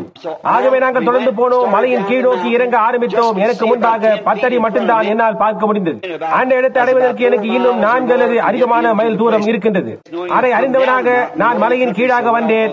அந்த நாட்டை நன்கு அறிந்துள்ளேன். ஏனென்றால் வருஷமாக நான் அங்கே கால்நடைகளை கண்காணித்து வந்துள்ளேன். மலைக்கு கீழாக வந்து சேடங்கட்டின் இடத்தில் இருந்து சுமார் 6 மைல் தூரத்துக்கு வந்துவிட்டேன். அங்கே இந்த விதமான குறுக்காக போனால் அந்த ரேஞ்சை குறுக்கே கடந்தால் இருக்கின்ற இடம் வரும். அந்த பயங்கரமான பாரத்தை நான் உணர்ந்து கொண்டிருந்தேன். நான் அழுதேன், நான் ஜெபித்தேன், நான் அறிக்கையிட்டேன். நான் என்ன செய்ய முடியும்? நான் செய்ததுதான் என்ன? மிகவும் தவறான ஏதோ ஒன்றை நீங்கள் செய்தது போன்று, நீங்கள் யாரையோ புண்படுத்தி நீங்கள் சரி செய்ய வேண்டும் என்பதே போன்று. நான் எதற்காக குற்றம் சுமத்தப்பட்டனோ அது எனக்கு தெரியவில்லை. கர்த்தாவே, நீர் மட்டும் அதை எனக்கு வெளிப்படுத்துவீரானால் நான் அதை சரி செய்து கொள்கிறேன். ஆனால் நான் நின்று பிரசங்கித்து என்னவெல்லாம் செய்ய வேண்டும் என்று அறிந்திருந்தேனோ அதைதான் செய்தேனே தவிர வேற நான் என்ன செய்தேன்? உமது வார்த்தையின் தெளிவும் சுத்தமும் உள்ளவனாக ஜீவிக்க முயற்சித்தேனே அல்லாமல் நான் வேறு என்ன செய்தேன்? இன்னமும் அந்த பாரம் என்னை விட்டு தீர்ந்த பாடில்லை. வருடங்கள் கடந்து விட்டது. அதை குறித்து மலையின் மேல் அன்று காலையில் யோசித்து நான் கீழே இறங்க ஆரம்பித்தேன். அதற்கு முந்தின நாள் தான் என்னுடைய திருமண நாள். எனக்கும் என் மனைவிக்கும் திருமணமாகி 20 வருடங்கள் ஆகின. ஒரு திருமண நாளிலும் நான் வீட்டில் இருந்ததில்லை. நான் எப்பொழுதும் மலைக்கு போய் அங்கே ஒரு சிறிய இடத்தில் தங்குவதுண்டு. நாங்கள் திருமணம் செய்து கொண்ட முதல் ஆண்டு ஒரு தேன் நிலவை கொண்டாடக்கூட என்னிடத்தில் போதிய பணம் இல்லாதிருந்தது. ஒரு சிறு பிரயாணமும் பின்னர் ஒரு சிறிய தேன் நிலவுக்கு போவதற்கு வழி இல்லை. ஆகவே என்னுடைய மனைவியை தேன் நிலவுக்கு என்று வேட்டைக்கு கூட்டிக் கொண்டு போனேன். அது எப்படி இருந்ததென்றால் ஒரே நேரத்தில் இரண்டையும் அடைவது போல் இருந்தது. எனக்கு ஞாபகம் இருக்கின்றது, நான் சின்னவனாக இருந்தேன். நான் அவளை தூக்கிக் கொண்டு மர துண்டுகள் போன்றவளை தாண்டி போவேன். நாங்கள் வேறு இடத்திற்கு போய் அங்கே அவளை புகைப்படம் எடுத்துவிட்டு எப்பொழுதும் அது எங்களுக்கு ஒரு காட்சியாயிருக்கும். அதை குறித்தும் அவள் தலைமையில் எவ்வளவு கருப்பாயிருக்கும், எவ்வளவு அழகாயிருக்கும் என்று நினைத்தேன். இப்பொழுதோ அது நரைத்து போயிட்டு எல்லாம் சில வருஷங்களுக்கு தான் அப்படியானது. நான் அங்கே போக வேண்டும் என்று நினைத்தேன். ஆனால் மிகவும் கடினமாயிருக்கும் என்று எண்ணினேன். அப்பொழுது பனி பயங்கரமாக பெய்து கொண்டிருந்தது. நான் இருப்பிடத்திற்கு போய்த்தான் ஆக வேண்டும் என்று தெரியும். ஏனென்றால் அவர்கள் ஒரு பயங்கர பனிப்புயல் வந்து கொண்டிருக்கிறது என்று வானொலியில் அறிவித்தது. அவர்கள் அதை தேசம் முழுவதற்குமாக அறிவித்து விட்டார்கள். டாம் சிம்சன் என்று காலையில் இங்கு உட்கார்ந்து கொண்டிருக்கிறாரா இல்லையா என்று எனக்கு தெரியாது. கனடாவிலிருந்து அவர் வந்து கொண்டிருந்த போது அவர்கள் அதை வானொலியில் ஒலிபரப்பினர். அந்த தேசத்தின் பக்கமாக கூட போக வேண்டாம் என்று கூறப்பட்டது. எல்லாரும் அந்த பக்கம் போகாதே, வேறு வழியாக போய், ஏனென்றால் ஒரு பயங்கரமான பனிப்புயல் தேசத்தை அப்படி தாக்குகின்றது என்று சொன்னார்கள். நான் அதை குறித்து யோசித்துக் கொண்டு மலையின் அடிவாரத்தை நோக்கி சுமார் காலை 10 மணி அளவில் நடந்து வந்து கொண்டிருந்தேன். என்னுடைய சத்தத்தை நீங்கள் எப்படி கேட்கிறீர்களோ அவ்வளவு தெளிவாக சடிதியில் ஒரு சத்தம், நெல், அப்படி திரும்பி அந்த வழியே போ என்று என்னோடு சொன்னது. இதை நான் அவிசுவாசிகள் மத்தியில் கூற முடியாது. நீங்கள் இதை விசுவாசிகளிடம் மட்டும்தான் சொல்ல வேண்டும். ஏனென்றால் அவிசுவாசிகளால் இதை புரிந்து கொள்ள முடியாது. ஆவிக்குரிய காரியங்களை புரிந்து கொள்ள உங்களுக்கு ஆவிக்குரிய சிந்தை உண்டாயிருக்க வேண்டும். வார்த்தையானது ஆவிக்குரியதா இருக்கிறது. அது ஆவிக்குரியதா வியாக்கியானிக்கப்படுகிறது. அது தேவனுடைய வார்த்தையா இருக்கிறது. நான் திரும்பி போவேனானால் இன்னொரு பாதி மைல் போவேனானால் புயலோ இவ்விதமாய் சீறுகின்றது என்று யோசித்தேன். டேவிட் வுட் எனக்கு ஒரு சாண்ட்விச்சை செய்து கொடுத்திருந்தார். அது என்னிடத்தில் இருந்தது. அவருடைய தகப்பனுக்கும் எனக்கும் சமமாய் இருக்கும்படி ஒரு நேரத்தில் ஒன்று என்பது போல் செய்து கொடுத்தார். அப்பொழுது எங்களிடம் கொஞ்சம் வெங்காயமும் தேனும் ரொட்டியும் தவிர வேறொன்றுமில்லை. நான் அதையெல்லாம் ஒன்றாக கலந்து நாங்கள் எங்களுக்கு ஒரு சாண்ட்விச்சை செய்து கொண்டோம். அவனால் அதை சாப்பிடக்கூட முடியவில்லை. என்னோடு கூட அதிலும் இசைந்து போக அவன் முயற்சித்தான். மலையின் மேல் போகும்போது மழையானது அவ்வளவு வேகமாக பெய்ய அது நனைந்து போய் எல்லாம் சேர்ந்து ஒரே கட்டியாக ஆகிவிட்டது. சரி, நான் சாப்பிட்டு விட்டு காத்திருப்போம் என்று எண்ணினேன். நான் இங்கே நின்று கொண்டிருந்த போது அது ஒன்றுமில்லை, வெறும் யூகம். ஒரு கால் காற்றாய் இருக்கலாம். அடிக்கின்ற விதத்தில் மரங்களுக்கிடையில் சுழன்று அவ்வாறு கேட்கிறது என்று நினைத்தேன். நான் நடக்க ஆரம்பித்தேன். என்னால் நடக்க முடியவில்லை. சரி, நான் திரும்பி போக வேண்டும் போல் இருக்கிறது என்று எண்ணினேன். ஆனால் மறுபடியுமாய் அதை என் காதுகளில் கேட்டேன். நீ எங்கிருந்து வந்தாயோ அங்கே திரும்பி போ. அது சொன்னது. நான் மலைக்கு மேலாக நடக்க துவங்க நிறுத்தினேன். நான் இருந்த இடத்திற்கு திரும்பி போக பயமாக இருந்தது. ஏனென்றால் காற்று பயங்கரமாக அடித்துக் கொண்டிருந்தது. மிகவும் பயங்கரமாகவும் பாதை தவறியது போன்றதுமான காணப்படுகின்ற காரியங்களை சில நேரங்களில் நாம் செய்யும்படியாய் தேவன் அனுமதிப்பார். எகிப்தை மேற்கொள்வதற்கு மோசேயை ஒரு கோலோடு அனுப்பினது எப்படியாய் உள்ளது. எல்லாவற்றையும் நாம் அதை போன்று இருக்க காண்கிறோம். தேவன் கூடாத காரியங்களை தான் கேட்கிறார். வருகின்றதா? அதன்படியாய் அவர் கூடாத காரியங்களை செய்து அதனால் மனிதனானவன் செய்தது தான் அல்ல, தேவனே அவரே அதை செய்தார் என்பதை அறியும்படியாக அப்படி செய்வார். காற்றின் வேகத்திற்கும் மரங்களின் முற்களுக்கும் இடையே என் பாதையில் நான் ஏறி மலை உச்சிக்கு சென்றேன். நான் உட்கார்ந்து துப்பாக்கி எடுத்து தூர பார்வை கண்ணாடி பழுதாகாதபடி அதை மறைத்துக் கொண்டேன். அந்த விதமான நேரத்தில் தான் கரடிகள் ஓடும். ஆகவே துப்பாக்கியை எடுத்து என் சட்டைக்குள்ளாக இப்படி அந்த கண்ணாடியை மறைத்து பத்திரப்படுத்தினேன். ஒரு நிமிடம் உட்கார்ந்து இங்கேயே உட்கார்ந்து கொண்டு நான் என்ன செய்கிறேன் என்று நினைத்தேன். ஆனால் தேவன் தம்முடைய அற்புதங்கள் நடப்பிக்க வினோதமான வழிகளிலே கிரியை செய்கிறார். மாமிச சிந்தையினால் அறிந்து கொள்வதற்கு அப்பாற்பட்டது. அதனுடைய அவர்களுக்கு ஒரு சன தோற்றம் கூட கிடைக்காது. நான் மேலேறி நடந்து போய் உட்கார்ந்து தேவனை பற்றி சிந்தித்துக் கொண்டிருந்தேன். ஏன் நான் திரும்பி வந்தேன் என்பதை குறித்து வியந்து கொண்டிருந்தேன். நான் கீழே இறங்கி போகிற நேரத்திற்குள் புயலானது மிகவும் பயங்கரமாக ஆகிக் கொண்டே போகிறது. நெருங்கி வந்துக் கொண்டே இருக்கிறது. அதிக தூரம் உங்களால் பார்க்க முடியாது என்று எண்ணினேன். நீங்கள் இதை விசுவாசிக்க வேண்டிய அவசியம் இல்லை, ஆனாலும் இது உண்மை. ஒரு சத்தம் என்னுடன் பேசி, நானே தேவனாகிய கர்த்தர், நான் வானத்தையும் பூமியையும் சிருஷ்டித்தேன், இயற்கை எனக்கு கீழ்ப்படுகிறது என்று சொன்னது. பின்னர் கொஞ்சமாக உட்கார்ந்து கொண்டு என் தொப்பியை தலையிலிருந்து கழற்றினேன். அந்த சத்தமானது எங்கே இருந்து வந்தது என்று என்னால் அதை காண முடியவில்லை. அங்கே எங்கேயோ மரங்கள் மத்தியில் இருந்து வந்தது. நான் நினைத்தேன், வழக்கமாக அந்த ஒளியை நீங்கள் காண்பீர்கள், அதை குறித்து நீங்கள் யாவரும் அறிவீர்கள், வழக்கமாக அது அங்கே இருக்கும். ஆனால் நான் எல்லாவிடத்தும் நோக்கி பார்த்தேன், என்னால் அந்த வெளிச்சத்தை காண முடியவில்லை. ஓ தேவனே, என் சிருஷ்டிகர்த்தரே, நீர் எங்கே இருக்கிறீர் என்று கூறினேன். நான் சுற்றுமுற்று பார்த்தேன். அதற்கு பிறகு என்னால் அதை கேட்க முடியவில்லை. அவர் சத்தத்தை கேட்க முடியவில்லை. நான் சில நிமிஷங்கள் காத்திருந்தேன். அவர் அணில்கள் உண்டாக உன்னை பேச வைத்த தேவனாகிய கர்த்தர் நானே என்று சொன்னார். அதை குறித்து உங்கள் யாவருக்கும் தெரியும். ஆகவே எனக்கு உதவி செய்யுங்கள். இந்த வேகாவம் எனக்கு முன்பாக இருக்க இந்த நன்றி தெரிவிக்கும் கூட்டத்தில் நான் சொல்வது உண்மை அல்லவென்றால் தேவன் என்னை இப்பொழுதே இந்த மேடையின் மீது மறித்து போகும்படியாய் அடிக்கட்டும். பாருங்கள், அது உண்மை. அவர் இன்றைக்கும் அவ்வளவு பெரிய சிருஷ்டிகர்த்தராய் இருக்கிறார். ஆபிரகாமுக்கு ஒரு ஆட்டுக்கடாவை கொடுக்கக்கூடிய ஒரு தேவன் அவரால் கொடுக்க முடியும்.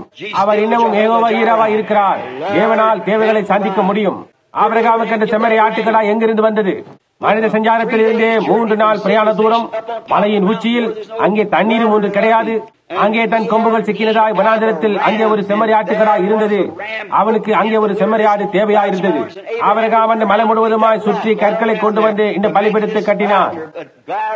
ஆனால் தேவன் இன்னமும் யெகோவா ஈராவா இருக்கிறார். தமக்கான தேவையை தேவன் பார்த்துக் கொள்வார். அவர் என்னவெல்லாம் வாக்களித்துள்ளாரோ அவற்றையெல்லாம் செய்ய வல்லவராய் இருக்கிறார். மத்தேயுவில் இருக்கின்ற வார்த்தை அதுதான். நான் நினைக்கிறேன் மத்தேயு 11:22. இந்த மலையை பார்த்து நீங்கள் சொல்வீர்களானால் என்னால் அதை புரிந்து கொள்ள முடியவே இல்லை. அதை குறித்ததான கதை உங்களுக்கு தெரியும். ஆகவே எனக்கு உதவி செய்யுங்கள். அது உண்மை. அந்த அணில்களை உனக்கு அங்கே உண்டு பண்ணினவர் நான் தான் என்று சொன்னார்.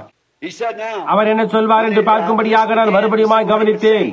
ஒன்றும் நின்று போகவில்லை. காற்றால தொடர்ந்து ஊழையிட்டுக் கொண்டிருந்தது. பேரணிவு எனக்கு இருக்கின்றதா என்று காண நான் என்னையே கடித்துக் கொள்ள வேண்டியதா இருந்தது. உங்களுக்கு ஒரு காரியத்தை சொல்லட்டும். உண்மையான ஆவிக்குரிய சிந்தை என்பது புத்தி சுயாதீனமற்றதற்கு ஒருபடி முந்தி இருப்பதாகும். உங்களுக்கு தெரியுமா? ஒரு விஞ்ஞான ஆராய்ச்சி அதை உனக்கு அறிவிக்கும். இங்கே நீங்கள் மிகவும் கீழாக சோம்பலாகவும் மந்தமாகவும் இருக்கிறீர்கள். பின்னர் கொஞ்சம் அதிகமாக ஆவிக்குரிய ஆவிர்களானால் அப்பொழுது நீங்கள் இதை போன்றிருப்பீர்கள். பின்னர் நீ ஒரு மங்கி போன கோடாரி போன்று ஆகி பின்னர் தீட்டப்பட்ட சவரன் கத்தியாகிறீர்கள். அங்கே நீங்கள் எந்த பக்கமாக விழுவீர்கள் என்று இப்பொழுது உங்களுக்கு தெரியும். அங்கே ஒரு மனிதன் தன்னை உயர்த்திக் கொள்ளும்படி முயற்சித்தால் அவன் தவறான பக்கமாக போவது நிச்சயமாக இருக்கிறது. தேவன் அவனை அங்கே உயர்த்துவாரானால் அவன் ஒரு சாதாரண மனிதனுக்கும் அதிகமாக இருக்கிறான். இங்கேதான் அவர்கள் தரிசனங்கள் மற்ற காரியங்கள் அவனுக்கு உண்டாகின்றது. தேவனுடைய ராஜ்யமும் அங்கேதான் இருக்கிறது. காவலர்கள், தீர்க்கதரிசிகள் இது போன்றவர்கள் நரம்பு கோளாறு உள்ளவர்களாக கருதப்படுகின்றனர். இயேசுவானவராகிய அவரையும் கூட பைத்தியக்காரன் என்று அழைத்தனர். நீ ஒரு பைத்தியக்காரன் என்றும் நீ பிசாசு பிடித்தவன் என்றும் எங்களுக்கு தெரியும் என்றார்கள். காலங்களில் ஊடாக சென்று காவலர்களின் தீர்க்கதரிசிகளை சற்று உற்று நோக்குங்கள். அவர்களெல்லாம் அவ்விதமாகத்தான் கருதப்பட்டனர். நீங்களாகவே உங்களை அந்த நிலைக்கு உயர்த்த முயற்சித்தால் நீங்கள் அவ்வளவுதான். உங்களால் ஒருபோதும் அதை அடைய முடியாது. சரியானதும் தவறானதுக்கும் இடையே அந்த கூர்முனையில் உங்களை பற்றிக் கொண்டிருக்க மகிமையிலிருந்து ஒரு கரம் வந்து உங்களை தாங்க வேண்டும். அந்த கூர்முனையில் நின்று கொண்டு தான் அங்கே நோக்கி பியூலா நாட்டை காண முடியும். சரி, அந்த மணி நேரத்திலேயே அந்த சத்தமானது அங்கே உட்கார்ந்து கொண்டிருந்த அதே நேரத்தில் மறுபடியும் என்னுடன் பேசினது. அந்த படகின் மேல் நின்று அன்றிரவு காற்றையும் அலைகளையும் அமர்ந்து போக பண்ணினது நான் தான் என்று அவர் சொன்னார். நாளோடு எழும்பி நில், இந்த புயலை கடிந்து கொள், நீ என்ன சொல்வாயோ அதன்படியாய் அது கீழ்ப்படியும் என்று சொன்னார். அதுதான் ஊழியத்தின் 3ஆம் படியானது வந்து கொண்டிருக்கின்றது. நேரம் வருடங்களாக அது உயர்ந்து கொண்டே வருகின்றது. ஏதோ காரியம் என்னை வருத்திக் கொண்டிருந்தது போன்று காணப்பட்டது நினைக்கிறேன். ஆனால் அவர் செய்தது சரியாக அப்படியே தான். இது மறுபடியுமாக அவர்தான், சரியாக அப்படியே அவருடைய ஆவிதான், சரியாக அப்படியே. ஆனால் என்னுடைய ஊழியத்திலும் அப்படியே அநேக மாம்சீக போலிகள் மற்றவர்கள் மேல் இருந்தது. அதை குறித்து சிந்திப்பதே என்னை பயத்துக்குள்ளாக்கும். ஏனென்றால் உலகமானது இருப்பது எவ்வளவு நிச்சயமாய் உள்ளதோ அவ்வளவு நிச்சயமாக அப்படிப்பட்ட காரியங்கள் உங்களுக்கு இருக்கும். எப்பொழுதும் திரளான கலப்பு ஜனக்கூட்டம் இருக்கும். அப்படிப்பட்ட மாம்சீக போலிகள் தொடர்ந்து வர வேண்டும். அவருடைய நாட்களில் அது நடந்தது, மோசையின் நாட்களில் அது நடந்தது, ஒவ்வொரு நாளிலும் அது நடக்கும். பரிசுத்த ஆவியானவர் கிரியை செய்ய ஆரம்பிக்கும் போது இந்த நாட்களில் அது அதை செய்யும். ஆனால் இருந்த போதிலும் ஒரு மனிதன் ஆவிக்குரியவனாய் இருப்பானாயின் மாம்சீக போலிகள் சரியானதை வெளிப்படுத்தி கோட்டும். உண்மையான தேவனுடைய காரியமானால் அது அப்படியா இருக்கும். அந்த நேரத்தில் அங்கே நின்று கொண்டு நான் எழும்பி நின்று, கர்த்தராகிய தேவனே, இயற்கையில் மகத்தான சிருஷ்டிகரே, பேசுகிறது நீர்தான் என்று நான் விசுவாசிக்கிறேன். ஒரு முறை கூட நீ தவறான ஒன்றை நீர் எனக்கு காட்டினதில்லை. ஒரு முறை கூட என்னை சொல்லும்படியாய் அனுமதித்து சம்பியாமல் போன காரியம் ஒன்று கிடையாது என்று சொன்னேன். ஆகவே நான் பயங்கரமாய் வீசிக் கொண்டிருக்கின்ற இந்த புயலிடத்தில் நான் கூறுகிறேன், உன்னுடைய ஸ்தலத்திற்கு நீ போ, இதை அப்படியே தனியாய் விட்டு திரும்பி போ. இந்த ஜனங்கள் தங்கள் வேட்டைகளை எடுத்துக்கொண்டு இந்த மலைகளை விட்டு கடந்து போகவும் நான் அவர்களுக்கு எதிர் உதவி செய்யும்படியாய் அடுத்த 4 மணி நேரம் வரைக்கும் சூரியன் பிரகாசிக்க வேண்டும் என்று நான் கட்டளையிடுகிறேன் என்று சொன்னேன். தேவனாகிய கர்த்தர் என்னுடைய புனிதமான நியாயாதிபதியாய் காலையில் இருக்கிறார். அடித்தும் சுழன்று கொண்டிருந்த மழையும் பனையும் ஒரு நொடி பொழுதிற்குள் ஒன்றுமே இல்லாமல் போயிற்று. நான் நோக்கி பார்த்தேன், வேறு திக்கிலிருந்து காற்று வந்தது, மலையின் மேலிருந்து வந்து இவ்விதமாக அந்த மேகங்களை உயரே தூக்கி கொண்டு போனது. ஒரு சில நிமிஷங்களுக்குள்ளாக சூரியன் வெளிவந்தது. உச்சியில் வந்து நேராக கீழே எவ்வளவு அழகாக பிரகாசிக்க கூடுமோ அவ்வளவு அழகாக பிரகாசித்து ஜெர்மானியில் செய்யப்பட்டதே அதே விதமாக அது செய்தது. ஜெர்மானி இருந்த கதை உங்களுக்கு நினைவிருக்கிறது.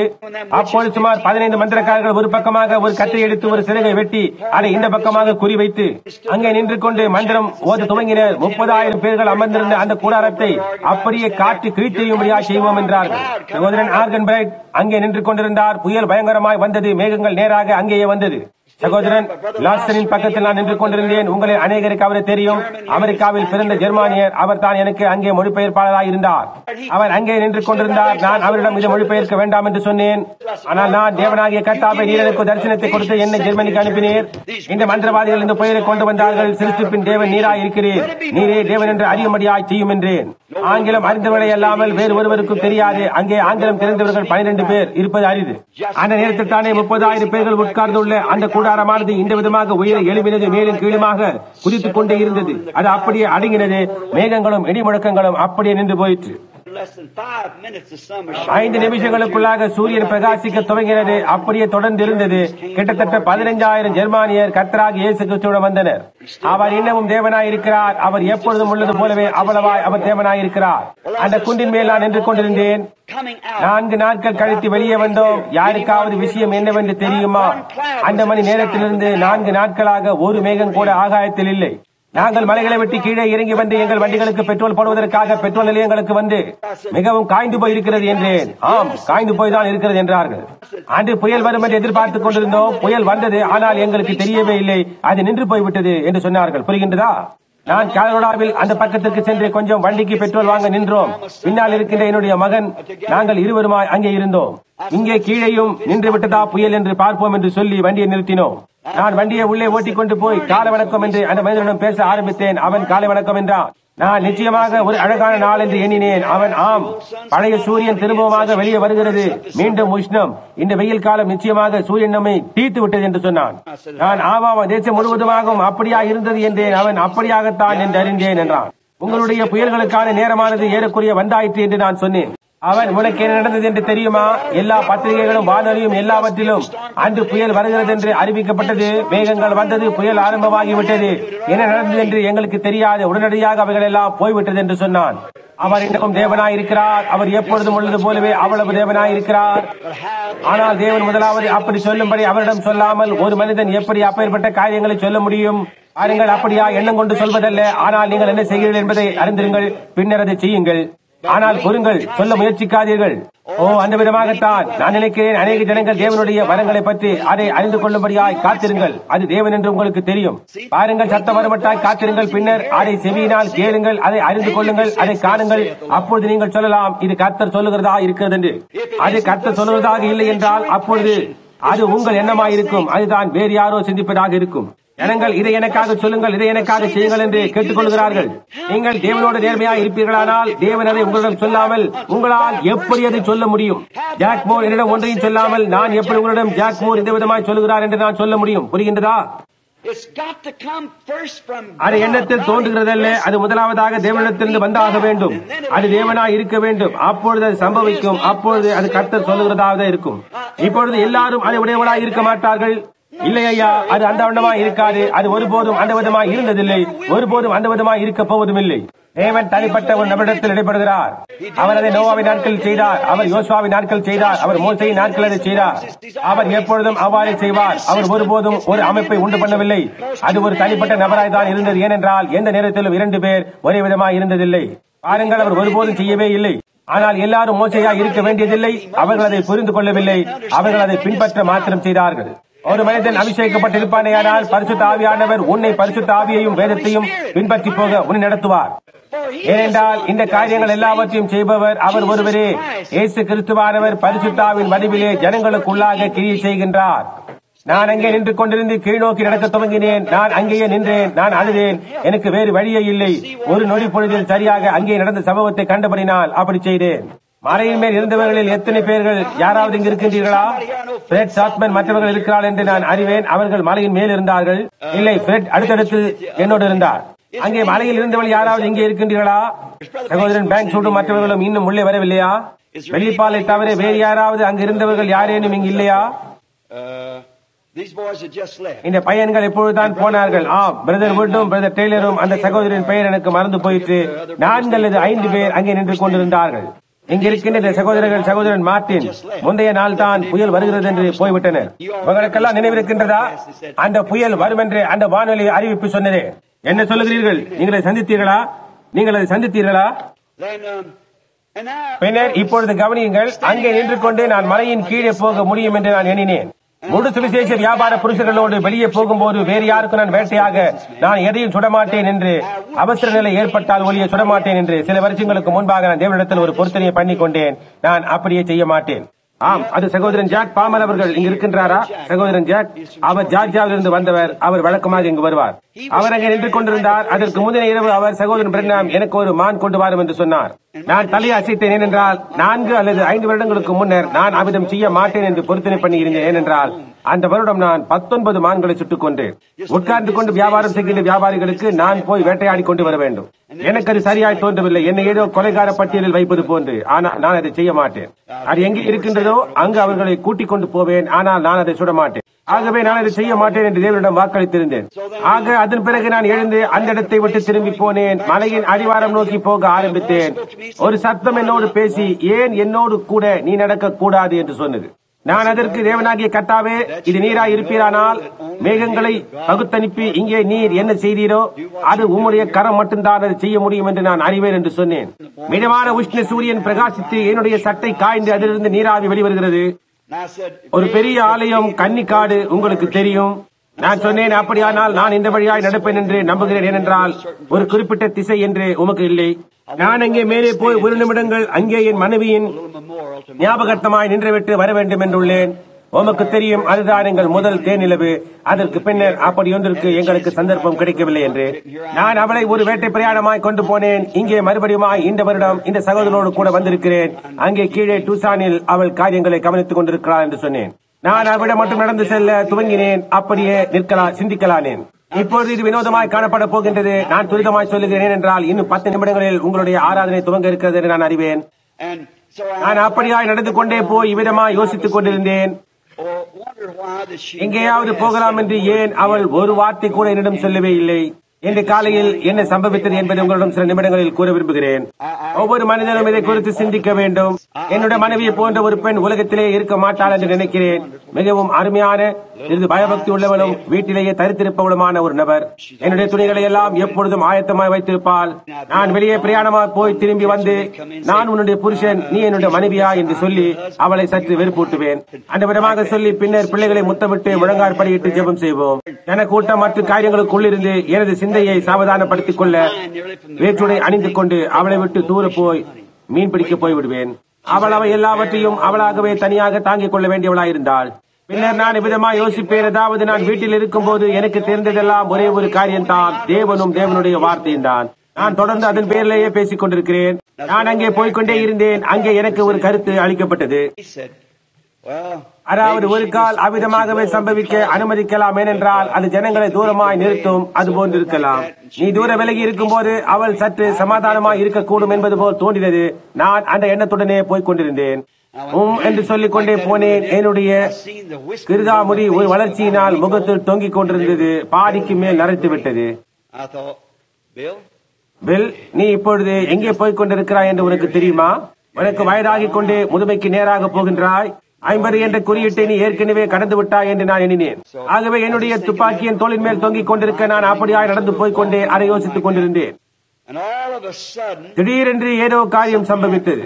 எல்லா அம்சத்திலும் நான் ஒரு பையனாக ஆனது போன்று காணப்பட்டது. என்னுடைய மூளையில் அப்படி ஏதாவது ஏற்பட்டதோ அல்லது அது என்னவென்றோ எனக்கு தெரியவில்லை. நான் நோக்கி பார்த்தேன். அவளுக்கு முன்பாக நின்று கொண்டு நேராக அங்கே எனக்கு முன்பாகவே திருமணமான போது எப்படி இருந்தாலோ அந்த வண்ணமாகவே அவள் அங்கே நின்று கொண்டிருந்தாள். நான் என் துப்பாக்கியை கீழே வைத்துவிட்டு என் கண்களை கசக்கினேன். நான் அவளை நோக்கி பார்த்தேன். அவள் இந்த வண்ணமாகவே தன் கரங்களை நீட்டிக்கொண்டு என்னை நோக்கி பார்த்தாள். நான் என் தலையை தொங்க போட்டேன். ஏனென்றால் நான் எங்களுடைய திருமண நாளை நினைவு கூறுதலாய் அவரிடம் நோக்கி நான் போய்க் கொண்டிருந்தேன். நாங்கள் ஆடிரண்டாக்கு போய்க் கொண்டிருந்த போது அங்கே வடக்கு காடுகளில் இருந்தது போன்று சிறிய ஆஷ் மரங்கள் கூட்டமாய் இருக்க அவைகளிடையே நிற்கும்படியாய் போய்க் கொண்டிருந்தேன். ஒவ்வொரு அக்டோபர் மாதம் 23ஆம் தேதி அன்று அங்கே மேலே இருப்பேன். நான் எப்பொழுதும் அங்கே போவேன். அவள் அங்கே இருந்தாள். நான் என் துப்பாக்கியை அங்கே கீழே வைத்துவிட்டு அங்கே பார்த்தேன். ஒரு நிமிடம் அப்படியே நின்று என் தலையை வணங்கினேன். நான் திரும்பி பார்த்தேன். அவள் இன்னமும் அவள் கைகளை நீட்டியவாறு அங்கே நின்று கொண்டிருந்தாள். எனக்கு ஒன்று பைத்தியம் பிடிக்கவில்லையே என்று எண்ணினேன். நான் மறுபடியும் நோக்கி பார்த்தேன். இப்படியே நீ இருக்க வேண்டும் என்று நான் எண்ணினேன்.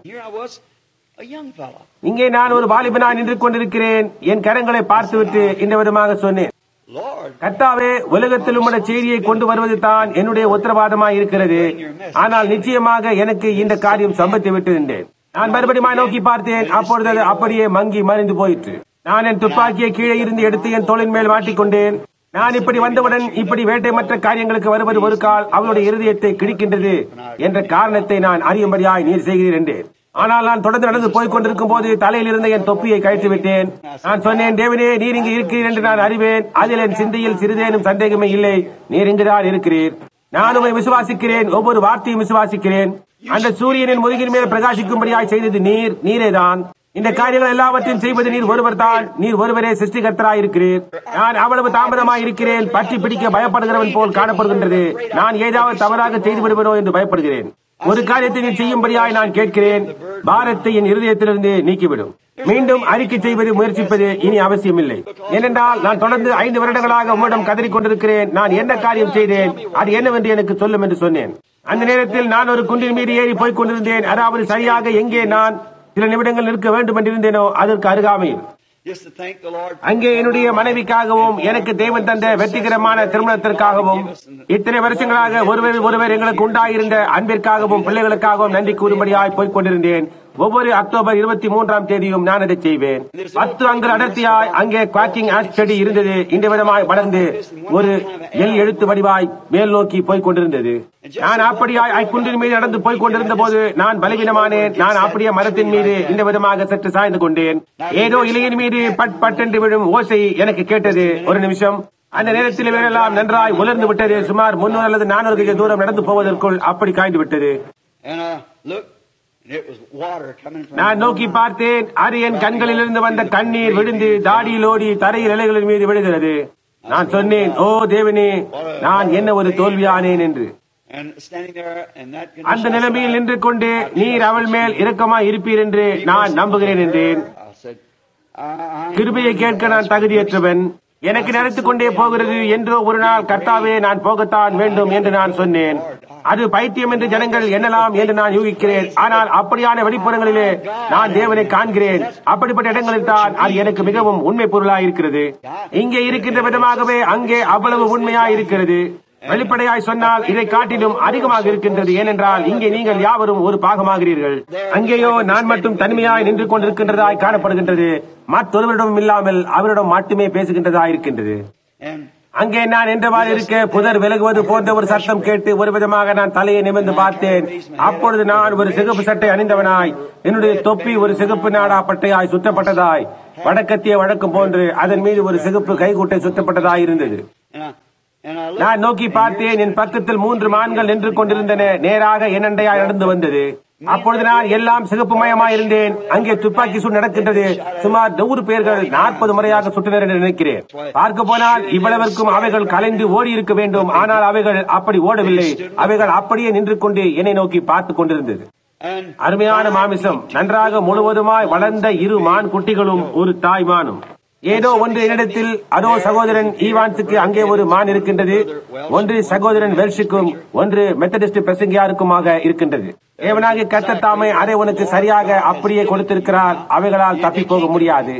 அவைகளுக்கு வேறு வழியே இல்லை என்று என்ன சொன்னது. என்னுடைய துப்பாக்கியோ தோல் மீது தான் தொங்கிக் கொண்டிருந்தது. அவைகள் லேசாக அப்படி திரும்புவதற்குள் என்னால் அவைகள் 3ஐயும் சுட்டுவிட முடியும். அதாவது அவைகள் அசைவதற்குள்ளாகவே என்னால் சுட்டுவிட முடியும். அவைகள் என் கைக்குள்ளே இருந்தது. அவைகள் அங்கே 3 இருந்தன. அவைகளை அங்கிருந்து சுலபமாய் அடிவாரத்திற்கு உருட்டிவிட முடியும். பின்னர் அவைகளை வெளியே கொண்டு வரலாம் என்று எண்ணினேன்.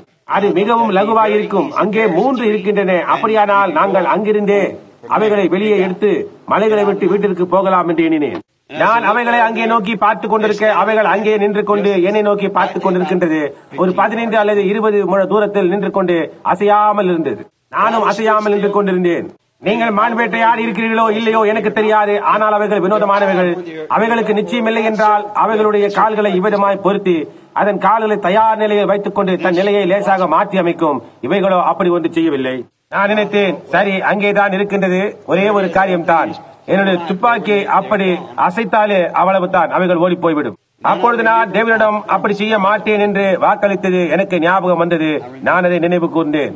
இல்லை, என்னால் அதை செய்ய முடியாது, அது சரியானதல்ல, நான் அதை செய்ய மாட்டேன் என்று தேவனிடம் வாக்களித்துள்ளேன் என்று எண்ணினேன். நீங்கள் ஒரு வாக்களிக்கும் போது அதை காப்பாற்றுங்கள். நீங்கள் அப்படி செய்ய வேண்டும் என்று தேவன் எதிர்பார்க்கிறார். தப்ப முடியாமல் என் கரத்தில் இருக்கின்றாய். ஆனால் இருந்த போதிலும் நான் அதை செய்ய மாட்டேன் என்று அவரிடம் வாக்களித்துள்ளேன் என்று அங்கே நான் எண்ணினேன். நான் அந்த மானிடம், தாயே நீ போகலாம், உன்னுடைய குழந்தைகளை கூட்டிக் கொண்டு காட்டிற்குள் போய் அனுபவி, எனக்கும் கூட காடு பிடிக்கும். நீ என்னுடைய கருத்தில் இருக்கின்றாய், ஆனால் நான் உன்னை கொல்லப் போவதில்லை. அவைகள் இன்னும் நெருக்கமாக வந்தது. மான்களுக்கு நடந்து கொள்வது வழக்கத்திற்கு மாறானது. உங்களுக்கு தெரியுமா, அவைகளை நோக்கி பார்த்துவிட்டு தலையை திருப்பிக் கொள்ளும். நான் அங்கே சிகப்பு உடைய அணிந்தவனாய் கரத்தில் துப்பாக்கிய உடையவனாய் நின்று கொண்டிருந்தேன். நான் என் கைகளினால் அவைகளுக்கு ஆகாரத்தை ஊட்டும் அளவிற்கு அவ்வளவு நெருக்கமாக வந்துவிட்டது. அவைகள் அங்கே சுற்றி நுகர்ந்தது. ஒரு சில வினாடிகள் ஒரு சுற்றி கொஞ்சம் பின்னாக நடந்தது, நின்று பின்பு மறுபடியும் திரும்பி வந்தது. ஏதோ எனக்குள்ளாக இவ்விதமாய் சொல்லிக் கொண்டிருந்தது, சரியாக அவைகள் உன் கரத்தில் இருக்கின்றன, அவைகள் சரியாக உன் கரத்தில் இருக்கின்றது, கர்த்தர் உன்னுடைய கரத்திலே அவைகளை கொடுத்திருக்கிறார் என்று. ஆனால் நான் வாக்களித்துள்ளேன், நான் அவரிடம் செய்ய மாட்டேன் என்று வாக்களித்துள்ளேன் என்று நான் சொன்னேன். அப்பொழுது நான் அங்கே நினைத்தேன், உங்களுக்கு தெரியுமா, ஒரு சமயம் சவுல் ராஜா இருந்த பக்கமாக வழிநடத்தப்பட்டான். அப்பொழுது யோவாப் கர்த்தருடைய கரத்தில் அவனை ஒப்புக் கொடுத்திருக்கிறார் என்று சொன்னான். ஆனால் அவர் அபிஷேகம் பண்ணினவரின் மேல் நான் என் கை போடாதபடி தேவன் என்னை காத்துக் கொள்வாராக என்று சொன்னான். புரிகின்றதா? பாருங்கள், நீங்கள் ஒரு வாக்கு பண்ணும் போது நீங்கள் கவனமாயிருக்க வேண்டும். பின்னர் நான் அதை சுடமாட்டேன் என்று தேவனிடத்தில் வாக்களித்துள்ளேன். ஆகவே நான் சுடமாட்டேன் என்று சொன்னேன். நான் சொன்னேன், தாயே உன் பிள்ளைகளை அழைத்துக் கொண்டு காட்டிற்குள் போ, நான் உன்னை தொந்தரவு செய்ய போவதில்லை. நீ என்னுடைய கருத்தில் இருக்கின்றாய், நீ முயற்சி செய்தாலும் என் கருத்திலிருந்து தப்பி போக முடியாது. ஆனால் நான் உன்னை காயப்படுத்தப் போவதில்லை, நீ காட்டிற்குள் போ என்று சொன்னேன். அவைகள் மறுபடியுமாய் ஒரு சுற்றி அங்கே திரும்பி வந்தது. நான் அங்கே நின்றேன். இது என்னவாயிருக்கும், ஒரு வினோதமான காரியமாய் இருக்கின்றது என்று நினைத்தேன். நான் இயற்கை விரும்புகிற ஒரு மனிதன். நான் இயற்கையில் தேவனை கவனிப்பேன். சூரியாஸ்தமனமும் உதயமும் அது மரணம், அடக்கம், மீண்டும் உயிர்த்தெழுதலாய் இருக்கிறது. எல்லா காரியங்களும் மரங்களை போன்று பாதாளத்தில் மறைந்து கொள்வதை குறித்து யோபு எப்படி சொன்னான்? என்னை அவர் ஒரு புனிதமான இடத்திலே மறைத்து வைப்பார் என்று. பாருங்கள், மரத்தின் ஜீவன் அதனை விட்டு இறங்கி பாதாளத்தின் வேறத்துக்கு போய் வசந்த காலத்தில் மறுபடியுமாக உயிர்த்தெழுதலை போன்று வந்து விடுகின்றது. எல்லா காரியங்களும் ஜீவனையும் உயிர்த்தெழுதலையும் குறித்து பேசுகின்றது. நான் அவைகளை கவனித்துக் கொண்டு அங்கே நின்றவாறு இருக்க அவைகள் இன்னும் நெருங்கி நெருங்கி வந்து கொண்டிருந்தது. பின்னர் அவைகள் திரும்பி காட்டிற்குள்ளாக நடந்து போய்விட்டன. நான் அப்படியே அசந்து போனவனாய் அங்கேயே நின்று கொண்டிருந்தேன். அவைகள் அங்கிருந்து போன போது சூரியனானது என் முதுகின் மேல் பிரகாசித்துக் கொண்டிருந்தது. அப்பொழுது அந்த சத்தமானது மீண்டும் என்னிடத்தில், நீ வாக்களித்ததை நினைவு கூர்ந்தாய் அல்லவா என்று பேசினது. நான், ஆம் கர்த்தாவே, நான் வாக்களித்ததை நான் நினைவு கூர்ந்தேன். அது நீர்தான் என்று நான் அறிவேன். என்னால் உம்மை பார்க்க முடியாது கர்த்தாவே, ஆனால் நீர் இங்கு எங்கேயோ இருக்கிறீர்.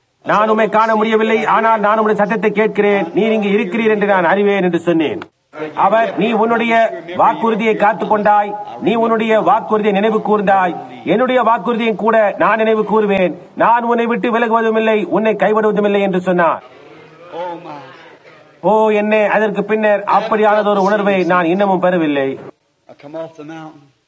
நான் மலையை விட்டு வந்தேன். அந்த பிற்பகல் முழுவதுமாக தரிசனத்தின் மேல் தரிசனமாய் வந்தது, சம்பவித்தது.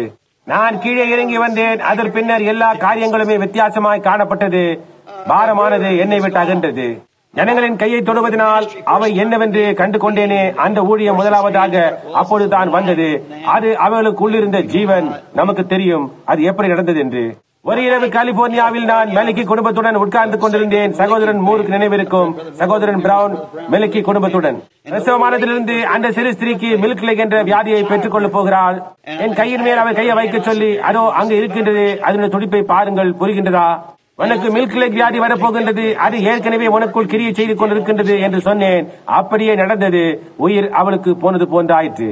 சகோதரன் மேலிக்கு என்னிடம், சகோதரன் பிரண்ணாம், நீர் அதை எப்படி செய்தீர் என்று சொன்னார். நான் சொன்னேன், எனக்கு தெரியாது, அது எப்படி என்று என்னால் சொல்ல முடியாது, அது தேவன் என்றேன். ஆகவே நான் கரத்தை இவ்விதமாக வைத்து காண்பித்து, இதோ இங்கே என் மனைவி இருக்கிறாள், எனக்கு தெரியும், அவளுக்கு எந்த கோளாறும் இல்லை என்று. அன்பே, உன் கரத்தை என் கரத்தின் மீது வை என்று சொன்னேன். அவள் அப்படியே செய்தால். அப்பொழுது பெண்மை சுரபியில் இருந்து ஒரு வளர்ச்சி துடிப்பை அங்கே கண்டேன். நான், என் இனிய இருதயமே, உனக்கு ஒரு வளர்ச்சி பெண்மை சுரபில் இருக்கிறது என்று சொன்னேன். அவள் அதற்கான ஒரு விளைவையும் நான் உணரவில்லையே என்றாள். நான், இதோ என் கரத்தை, அது இருக்கிறது, உன்னுடைய கரத்தை மேலே உயர்த்தி என்றேன். அவள் உயர்த்தி மீண்டும் வை என்றேன். வைத்தாள். அதை பார் என்றேன். நாங்கள் வீட்டிற்கு வந்தபோது எங்களுக்கு ஒரு அருமையான வைத்திய நண்பர் இருந்தார். நான் அவனோடு கூட பள்ளிக்கூடத்திற்கு போவேன். பரிசோதனைக்காக நான் அவளை அவனிடம் அழைத்து சென்றேன். அவன், பில்லி, அவளிடம் எந்த கோளாறும் இல்லை, அவள் எல்லாம் நன்றாக இருக்கிறாள், அங்கே வளர்ச்சி ஏதும் இல்லை என்றான். நான் சொன்னேன், சாம், உன்னுடைய வார்த்தையில் நான் சந்தேகப்படவில்லை, ஏனென்றால் நீ அவளை பரிசோதித்தாய், ஆனால் அங்கே வளர்ச்சி இருக்கிறது என்றேன். 3 அல்லது 4 ஆண்டுகளுக்கு பிறகு நாம் கடந்து பிரயாணம் செய்யும் ஒவ்வொரு முறையும் சரீர பரிசோதனைக்கு நான் மட்டுமே யாவரும் செல்ல வேண்டும். அப்பொழுது என் மனைவி என்னுடன் வந்து அவளுடைய சரீரத்தை பரிசோதித்துக் கொள்வாள். அப்படி செய்ததில் அந்த வளர்ச்சி காணப்படவே இல்லை. சுமார் 2 ஆண்டுகளுக்கு முன்னர் நான் உள்ளே வந்தேன். அப்பொழுது நான் உண்மையை சொல்ல வேண்டும். பாருங்கள், நான் எதை வேண்டாம் என்று விட்டுவிடக் கூடாது. நீங்கள் எல்லா உண்மையும் சொல்ல வேண்டும். என்னுடைய மனைவியின் பேருள்ள என்னுடைய அன்பை நான் எடுத்து சொன்னேன். இருப்பினும் நாம் காரியங்களில் கவனமாக இருக்க வேண்டும். நான் உங்களிடத்தில் உண்மையை சொல்கிறேன். இப்பொழுது எனக்கு சாட்சியாக இருக்கின்ற பரலோக பிதாவானவர் தாமே இது உண்மை என்று அறிவார். ஒரு வீடு என்றால் எப்படி இருக்கும்? இது அது போன்ற காரியங்கள் எல்லாம் தான் இருக்கும். அந்த சந்தர்ப்பத்தில் பாவம் அவள் ஸ்திரீகளுக்குள்ள வழிபாடு நின்று போகும் கட்டத்தில் இருந்தாள்.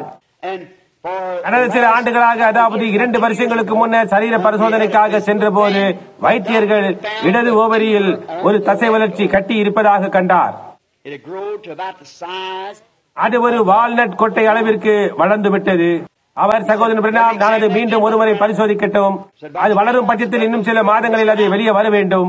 ஆனால் அதற்கு முன்பதாக நான் உங்களுக்கு சொல்ல வேண்டிய ஏதோ காரியம் இருக்கின்றது. நான் அதை மறந்துவிட்டேன். ஒரு நாள் நான் ஏதோ காரியம் செய்ய வேண்டும் என்பதற்காக வீட்டிற்குள்ளே வந்து அப்படியே திரும்பி வெளியே போய்விட்டேன். அவள் அப்பொழுது என்னோடு கொஞ்சம் வர முடியுமா பில் என்று கேட்டால், நான் இப்பொழுது என்னால் வர முடியாது என்றேன். வெக்கியை குறித்த காரியத்தில் நாம் என்ன செய்ய போகிறோம் என்றால், நான் சொன்னேன், தேரே, எனக்கு என்ன செய்வதென்றே தெரியவில்லை என்று சொன்னேன். என்னவோ காரியம் நடந்துவிட்டது. அவள் அவ்வளவாய் அதனால் பாதிக்கப்பட்டவளாய் அதனை அவளால் தாங்கி பிடிக்க முடியாமல் போயிட்டு இரவில் நெடுநேரம் வரைக்கும் ஜனங்கள் இருந்தார்கள். முந்தைய நேற்று இரவு போன்று காலை 1 மணி அளவில் கூட வீட்டில் அங்கே சுற்றி ஜனங்கள் எல்லா இடத்திலும் இருந்தார்கள். ஆனபடினால் அவள் மிகவும் கலவரப்பட்டிருந்தாள். அவள் என்னிடத்தில் சரக்கென்று சொல்லி இருக்க கூடாத விதத்தில் என்னிடம் ஏதோ சொன்னால், புரிகின்றதா? அவள், பில், நீர் எப்பொழுது பார்த்தாலும் வெளியே போகின்றீர். நானாகவே இந்த பிள்ளைகளை கவனித்துக் கொள்ள வேண்டியதாக இருக்கிறது. ஒருபோதும் இங்கே இருப்பதில்லை. நாம் சேர்ந்து எந்த தீர்மானம் எடுக்க முடியாதவளாக இருக்கின்றோம். நீர் ஒன்று வெளியே இருக்கிறீர் அல்லது ஊருக்கு போய்விடுகிறீர் என்று சொல்லி அழுது கொண்டே உள்ளே போய் பட்டென்று கதவை சாத்தினாள். அந்த நேரத்திலேயே நான், பாவம், என்ன செய்வாள், நான் கவனிக்கத்தான் வேண்டும் என்று சொல்லி வெளியே புறப்பட்டேன். அப்பொழுது என்னிடம் 2 நாளாகவும் 22 வாசி என்று சொன்னது. மோசே ஒரு எத்தியோப்பிய ஸ்திரீயை விவாகம் பண்ணியது நிமித்தமாக மோசையை கடிந்து கொண்டாள். இதை செய்ததை காட்டிலும் அவளுடைய தகப்பன் அவளுடைய முகத்தில் துப்பி இருந்தால் நலமாயிருக்கும் என்று சொன்னாலே அதை பற்றினது அது. நான் திரும்பி உள்ளே போய், என் இனிய இருதயமே, நீ தவறான காரியத்தை சொன்னாய் என்று சொன்னேன். அவள் அழுது கொண்டிருந்தாள். தேனே, நீ தவறான காரியத்தை சொன்னாய். தேவன் அதற்காக உன்னை தண்டிக்க போகிறார். நீ அப்படி செய்திருக்க கூடாது. நானும் கூட மிகவும் உறுத்தப்பட்டிருக்கிறேன். நீ அதை சொல்லி இருக்க கூடாது என்று சொன்னேன். அவள் அதற்கு, சரி பில், நான் அவ்வளவாக உறுத்தப்பட்டேன். நான் அப்படியே திரும்பி நடந்து போனேன். ஏனென்றால் நான் சொல்வதை ஏற்றுக்கொள்கின்ற ஒரு நிலைமையில் அவள் இல்லை. ஆகவே அப்படியே திரும்பி போய்விட்டேன். அடுத்த பரிசோதனை சுமார் 1 மாதம் கழித்து நடந்தது. அப்பொழுதுதான் அந்த தசை வளர்ச்சி கட்டி காணப்பட்டது. கடந்த வருஷம் அது மறுபடியும் காணப்பட்டது. அவள் மறுபடியும் பரிசோதித்த போது அது ஒரு ஆரஞ்சு பழ அளவிற்கு வளர்ந்து விட்டது. இன்னும் அதிக நாட்கள் கடத்த வேண்டாம். அவளுக்கு அறுவை சிகிச்சை செய்யத்தான் வேண்டும். அது வேகமாக வளர்கின்ற ஆபத்தான வளர்ச்சியாயிருக்கிறது. அது எல்லா பக்கமாக வளர்ந்து பக்கவாட்டில் நன்றாய் பற்றிக் கொள்ளுமானால் நீ என்ன செய்ய போகின்றாய் என்று வைத்தியர் என்னிடம் சொன்னார். நான், வைத்தியரே, தேவன் பட்சத்தில் உள்ள விசுவாசம் எங்களிடம் உண்டு என்றேன். நான் அதை குறித்து சபைக்கோ அல்லது யாருக்குமே சொல்லவில்லை. அதை அப்படியே விட்டுவிட்டேன். நாங்கள் ஜெபிக்க துவங்கினோம். நான், கர்த்தராகி தேவனே, எங்களுக்கு உதவி செய்யும், தயவு செய்து நீர் எங்களுக்கு உதவி செய்ய வேண்டும் என்று நாங்கள் வேண்டிக் கொள்கிறோம் என்று சொன்னேன். விதமாக போய்கொண்டே இருந்தது. அந்த வளர்ச்சியோ மேலும் மேலும் வளர்ந்து கொண்டே போனது. பின்னர் நாங்கள் இவ்விடத்தை விட்டு டூசானுக்கு சென்ற போது அங்குள்ள எங்களுடைய வைத்தியர் அங்குள்ள அவருடைய வைத்திய நண்பர்களுக்கு செய்தி அனுப்பி, திருமதி பிரென்னாம் அவர்களுடைய தசை வளர்ச்சியை உடனே அறுவை சிகிச்சை செய்து நீக்க வேண்டும். அப்படி நீங்கள் செய்யவில்லை என்றால் அது மிகவும் ஆபத்தாயிருக்கும் என்று கூறியிருந்தார். ஒரு வருஷத்தில் அது ஒரு வால்நட் அளவில் இருந்து ஒரு பெரிய கிச்சிரி அளவுக்கு அவ்வளவு பெரிதாய் வளர்ந்து விட்டது என்று சொன்னார். அங்கே அது இருந்தது. அவளுடைய பக்கவாட்டில் அது பிரிங்கி வெளியே வந்துள்ளது. பரிசோதனைக்கு போவதை அவள் நிறுத்திவிட்டால் நான் முயற்சித்து பார் என்றேன். நாங்கள் ஜெபித்தோம், நாங்கள் அழுதோம், நாங்கள் கெஞ்சினோம், எல்லாம் செய்து பார்த்தோம். ஒன்றுமே சம்பவிக்கவில்லை. பின்னர் அவள் வைத்தியரிடம் போக துவங்கினால் போக வேண்டியதாயிற்று. பார்ப்போம். நேற்று அவள் முடிவான பரிசோதனைக்காக வைத்தியரிடம் போயிருந்தாள். நான், சரி, அதை செய்ய நான் வெறுக்கிறேன்.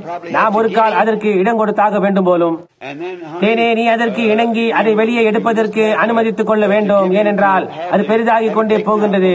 நமக்கு போதுமான விசுவாசம் இல்லை என்று சொன்னேன். ஆகவே நேற்றைக்கு முந்தைய தினம் நான் புறப்படுவதற்கு முன்னர் அவள் என்னிடம், சகோதரன் ஜாக்குடைய கூட்டங்கள் முடியும் வரைக்கும் எனக்கு நீங்கள் தொலைபேசியின் மூலம் தொடர்பு கொள்ள வேண்டாம். அதன் பின்னர் உங்களுக்கு என்ன விதமான கூட்டம் இருந்தது என்றும் சிறுவ போட்டியில் ஜனங்கள் எல்லாரும் எப்படி இருக்கிறார் என்றும் சொல்லுங்கள்.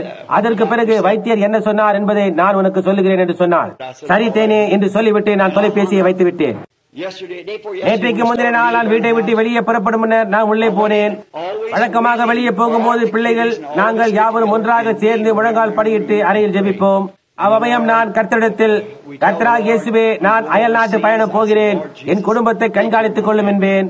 அவர்கள் எனக்காக தேவன் எனக்கு உதவி செய்ய வேண்டும் என்று மறுபடியும் நாங்கள் சந்திக்க வேண்டும் என்று ஜெபிப்பார்கள். அதன் பிறகு பிள்ளைகள் எல்லாரும் அழுவார்கள். அதுபோன்று உங்களுக்கு தான் தெரியுமே எப்படி இருக்கும் என்று. ஜனாதிபதி கென்னடி சுட்டுக் கொல்லப்பட்டதை குறித்து பேசுவதா? 300 அல்லது 400 தூரத்திலிருந்து தூரதரிசனி கண்ணாடி பொருத்தப்பட்டுள்ள துப்பாக்கி சூடுகளை நின்று அநேக நேரத்தில் இரவில் நான் என்னை காத்துக் கொள்ள வேண்டியதாக இருந்தது. பகல் நேரத்தில் எப்படி பார்க்க கூடுமோ அதே விதமாக இரவில் அதன் மூலமாய் அவர்களால் பார்க்க முடியும். நான் கத்தோலிக்க நாடுகளுக்கு போயிருக்கிறேன். மெக்சிகோ, இன்னும் பல இடங்களுக்கு. அங்கே தீவிரவாதிகள் அங்கே அனுப்பப்பட்டுள்ளனர். அவர்கள் எனக்கு தபால் மூலம், தந்தி மூலம் எனக்கு இன்றிரவு உன்னை பார்த்துக் கொள்கிறோம் என்று செய்தி அனுப்பியுள்ளனர். உள்ளே போவதும் வெளியே வருவதுமாய் என்னை தேடுகிறவர்கள் போலும் இருப்பார்கள். ஒரு கால் என்றாவது ஒரு நாள் நான் அதை பெற்றுக் கொள்ளலாம், அது பரவாயில்லை. ஆனால் அப்படி சம்பவிக்கும் போது என்னை காத்துக்கொள்ள என்னிடத்தில் ஏதோ காரியம் இருக்கிறது. புரிகின்றதா? அதற்கு பின்னர் நான் புறப்படுவதற்கு முன்னர் நானாகவே அந்த முழங்கால் படியிட்டு, நேற்றைக்கு முந்தின நாள் என் அறையில் முழங்கால் படியிட்டேன். நான் சுற்றுமுற்று பார்த்தேன். நான் சில தினங்களாக அங்கே தனிமையாக இருந்தேன். அங்கே வீட்டில் யாருமே இல்லை. நான், பரலோக பிதாவே, இப்பொழுது நீர் என் மேல் இரக்கமாயிரும், எனக்கு உதவி செய்யும். உம்முடைய ராஜ்யத்துக்கு உதவியாக என்னால் முடிந்த எல்லா காரியங்களையும் செய்யும்படியாய் நான் சிறுவப்போட்டுக்கு போகிறேன் என்று சொன்னேன். நான் சொன்னேன், இந்த விதமாக நானும் என் மனைவி எத்தனை முறை முழங்கால் படியிட்டு ஜெபித்துள்ளோம். இன்றைக்கோ அவள் இல்லாமல் நான் தனிமையாயிருக்கிறேன். நாளைக்கு அவள் வைத்தியசாலைக்குள் போகலாம். நாளைக்கு முற்கால் என்னுடைய கூட்டங்கள் இன்னும் முடியாமல் இருக்கலாம். நீர் அப்புறப்படுத்த வேண்டும் என்று நாங்கள் வேண்டிக் கொண்ட அந்த வளர்ச்சி நிமித்தமாய் அவள் ஆஸ்பத்திரிக்கு கொண்டு போகப்படலாம். அது வளர்ந்து கொண்டே போகிறது. இன்றைக்கு அது நீக்கப்பட வேண்டியதா இருக்கிறது. நான் உம்மிடத்தில் கெஞ்சினேன் என்று சொன்னேன். தொடர்ந்து நான், கர்த்தாவே, அவள் ஏதோ காரியம் தவறாக சொல்லி இருப்பாளேயானால், அங்கே அப்பொழுது எனக்கே மிகவும் குத்தலாகப்பட்டது. அவள் தவறாக சொல்லி இருப்பாளானால் நான் சொன்னேன், கர்த்தாவே, நான் உம்முடைய கூட்டங்களுக்கு போவதை குறித்து ஒரு முறையாவது, ஏதாவது ஒரு நேரமாவது அவள் ஏதும் சொன்னதே கிடையாது என்றேன். அவள் எப்பொழுதும் அதற்கு தேவையான என்னுடைய துணைகள் எல்லாவற்றையும் சுத்தமாகவும் ஆயத்தமாகவும் வைத்து என்னுடைய கரத்தை பிடித்துக் கொண்டு அழுது ஜெபித்து என்னால் மட்டும் ஏதாவது கர்த்தருக்கு உதவி செய்ய கூடுமானால் என்று சொல்வாளே என்றேன். நான் அவளுடைய நிலைமையை பாரும், அதை செய்யாதிரும், கர்த்தாவே, தயவு செய்து செய்யாதேயும் என்று சொன்னேன். நான், தேவனே, அவளுக்கு உதவி செய்யும், நீர் அவளிடத்தில் கிருபையா இருக்க வேண்டும் என்று வேண்டிக் கொள்கிறேன் என்று சொன்னேன். அவள் மேல் இரக்கமாயிரு கர்த்தாவே, நான் அவளை நேசிக்கிறேன் என்று உமக்கு தெரியும். நீர் அவளுக்கு உதவி செய்ய வேண்டும் என்று நான் ஜெபிக்கிறேன் என்று சொன்னேன். கர்த்தாவே, இப்பொழுது நான் அவளை இழந்து போவேனானால் நான் என்ன செய்வேன்? எனக்கு ஒன்று தெரியாது. நான் ஒரு வயதான மனிதன். அந்த சிறு பிள்ளைகள் வளர்க்கப்பட வேண்டும். என்னால் என்ன செய்ய முடியும்? அவள் மேல் இரக்கமாயிரு கர்த்தாவே, நான் அவளை நேசிக்கிறேன் என்று உமக்கு தெரியும். நீர் அவளுக்கு உதவி செய்ய வேண்டும் என்று நான் ஜெபிக்கிறேன் என்று சொன்னேன். நான் இவ்வாறு ஜெபித்துக் கொண்டிருக்கும் போது எழும்பி கால் ஊன்றி நில் என்று ஏதோ சொல்லுகிறதை நான் கேட்டேன். நான் தொடர்ந்து ஜெபித்துக் கொண்டே இருந்தேன். ஏனென்றால் நான் தானே அவ்வாறு யூகித்துக் கொண்டேன் என்று நான் நினைத்தேன். நான் தொடர்ந்து ஜெபித்துக் கொண்டிருக்கும் போது எழும்பி கால் ஊன்றி நில் என்று சொல்ல கேட்டேன். நான் ஜெபத்தை நிறுத்திவிட்டு மேலாக நோக்கி பார்த்தேன். கிறிஸ்துவனுடைய படம் மாட்டப்பட்டிருந்தது. நான் சால்மன் வரைந்த கிறிஸ்துவின் படத்தை விரும்புவதில்லை. எனக்கு ஹாஃப்மன் வரைந்த கிறிஸ்துவின் படம் தான் பிடிக்கும். அதாவது 33 வயதில் தலை மட்டும்.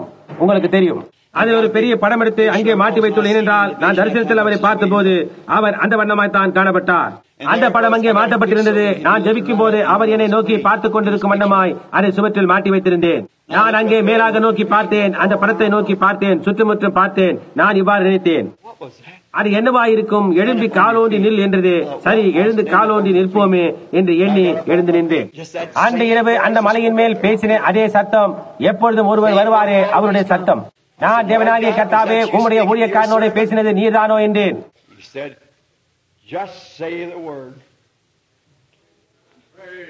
அவர் வெறுமனே வார்த்தையை கூறு, அங்கே அந்த டியூமர் கட்டி இல்லாமற் போகும் என்றார். நான் சிறிது அப்படியே நின்று பின்னர் என் சுயநிலைக்கு வந்தேன். இங்கு இருக்கின்றவர்களிலும் ஜெப கூடத்தில் உள்ள ஜனங்களிடத்திலும் அநேகர் அவளுக்கு டியூமர் கட்டி இருந்ததென்று அறிவீர்கள். நான் சொன்னேன், அப்படியானால் அந்த டியூமர் கட்டி அவளை விட்டு நீங்க வேண்டும் என்று கர்த்தராகிய இயேசு கிறிஸ்துவின் நாமத்தினால் நான் கூறுகிறேன் என்று. அது அவளை அதிகமாக தொந்தரவுபடுத்திக் கொண்டிருந்தது. அந்த கட்டியோடு கூட அவள் சுமார் 3 அல்லது 4 நாட்கள் படுக்கையில் இருக்கிறாள். நான் சொன்னேன், அது இருந்ததாக கூட எந்த அடையாளமும் கூட இல்லாமல் அது போக வேண்டும் என்று. ஏனென்றால் என் தேவனாகிய கர்த்தர், சிருஷ்டிகர்த்தராகிய அவர் காற்றையும் புயலையும் நிறுத்த செய்தவர், கடலை அதட்டி அமைதலாக்கியவர், அவர் வானங்களையும் பூமியையும் சிருஷ்டித்தவர். நான் அவரை நேசிக்கிறேன், அவரை விசுவாசிக்கிறேன். இவைகளெல்லாம் சம்பவிக்க வேண்டிய நேரம் நெருங்கிக் கொண்டிருக்கிறது என்று நான் விசுவாசிக்கிறேன். அணில்களை உண்டாக்கி அதை இருக்க வேண்டிய இடத்திலே ஜீவிக்க செய்த நீர் இருந்த இடத்தில் எதிரி இராதபடியாய் வெளியே எடுத்து போடக்கூடும். புயலில் பிசாசு தன்னை சுற்றிக் கொண்ட போது காற்று தேவனுடைய சிருஷ்டி, தண்ணீர் தேவனுடைய சிருஷ்டி. ஆனால் பிசாசு அதற்குள் நுழைந்து அதுதான் அதை செய்தது. இந்த விதமாக கடலிலே ஒரு சூறாவளியை உண்டாக்கியது. உம்மால் அதை அமதலாக்க முடிந்தது. அதை அமதலாக்க முடிந்த உம்மால் என் மனைவிடத்தில் உள்ள அந்த டியூமர் கட்டியை எடுத்து போட முடியும். அது இச்சனமே சம்பவித்தாயிற்று என்று நான் சொல்லுகிறேன். இனி ஒருபோதும் காணப்பட மாட்டாது. அது முடிந்து விட்டது என்று சொன்னேன். நான் அங்கிருந்து ஒரு நிச்சயத்தோடு என் மகனிடமும் மருமகனிடம் கூறிவிட்டு வெளியே போனேன். நாங்கள் கீழே இறங்கி வந்தோம். கடந்த இரவு கூட்டத்தில் கலந்து கொள்வதற்காக வேண்டி துரிதமாய் ஓடி வந்து முடிந்து திரும்பி போய் தொலைபேசியில் அவளுக்கு இதை குறித்து இன்னமும் தெரியாது. நாங்கள் கீழே இறங்கி வந்தோம். கடந்த இரவு கூட்டத்தில் கலந்து கொள்வதற்காக வேண்டி துரிதமாய் ஓடி வந்து முடிந்து திரும்பி போய் தொலைபேசியில் அவளுக்கு இதை குறித்து இன்னமும் தெரியாது. அவள் அந்த டியூமர் கட்டி மறைந்து விட்டது. அது இருந்ததாக எவ்வித அடையாளமும் இல்லை. வைத்தியர் ஒரு அடையாளத்தையும் கண்டுபிடிக்க முடியவில்லை என்கிறார். நான் மிகுந்த சந்தோஷமாக இருக்கிறேன். திருமதி நார்மன் இன்னும் அங்குள்ள அநேக சகோதரிகள், 2 அல்லது 3 சகோதரிகள் இங்கே என்னோடு கூட அறையில் இருந்தார்கள். நீ என்ன சொல்லுகிறாய்? என்னால் புரிந்து கொள்ள முடியவில்லையே. 1 மாதத்துக்கு முன்னரே அது ஒரு கிரேப் ஃப்ரூட் பழம் போல அந்த அளவுக்கு வளர்ந்திருந்தது. திருமதி பிராண்டாம், கவலைப்பட வேண்டாம், டியூமர் கட்டின் ஒரு அடையாளமும் அங்கே இல்லை என்று வைத்தியர் சொல்லுகிறார் என்று கூறினார். அது எங்கிருந்தது என்று அவருடைய வைத்தியருக்கும் தெரியவில்லையாம். அது நம்முடைய தேவனாகிய கர்த்தர் ஒரு நன்றி கூறும் நாளா, நேற்று இன்றும் என்று மாறாதவராய் இருக்கின்ற எல்லாவற்றிலும் மேலான வரத்தை, இயேசு கிறிஸ்துவாகிய வரத்தை நமக்கு தந்தமைக்காக ஓ தேவனுக்கு நன்றி. அது உண்மையா இருக்கிறது. வாதத்தின் பேரலாகிலும் அல்லது வேறு எதன் பேரலாகிலும் சத்தியம் பண்ணுகிறதில் எனக்கு நம்பிக்கை இல்லை.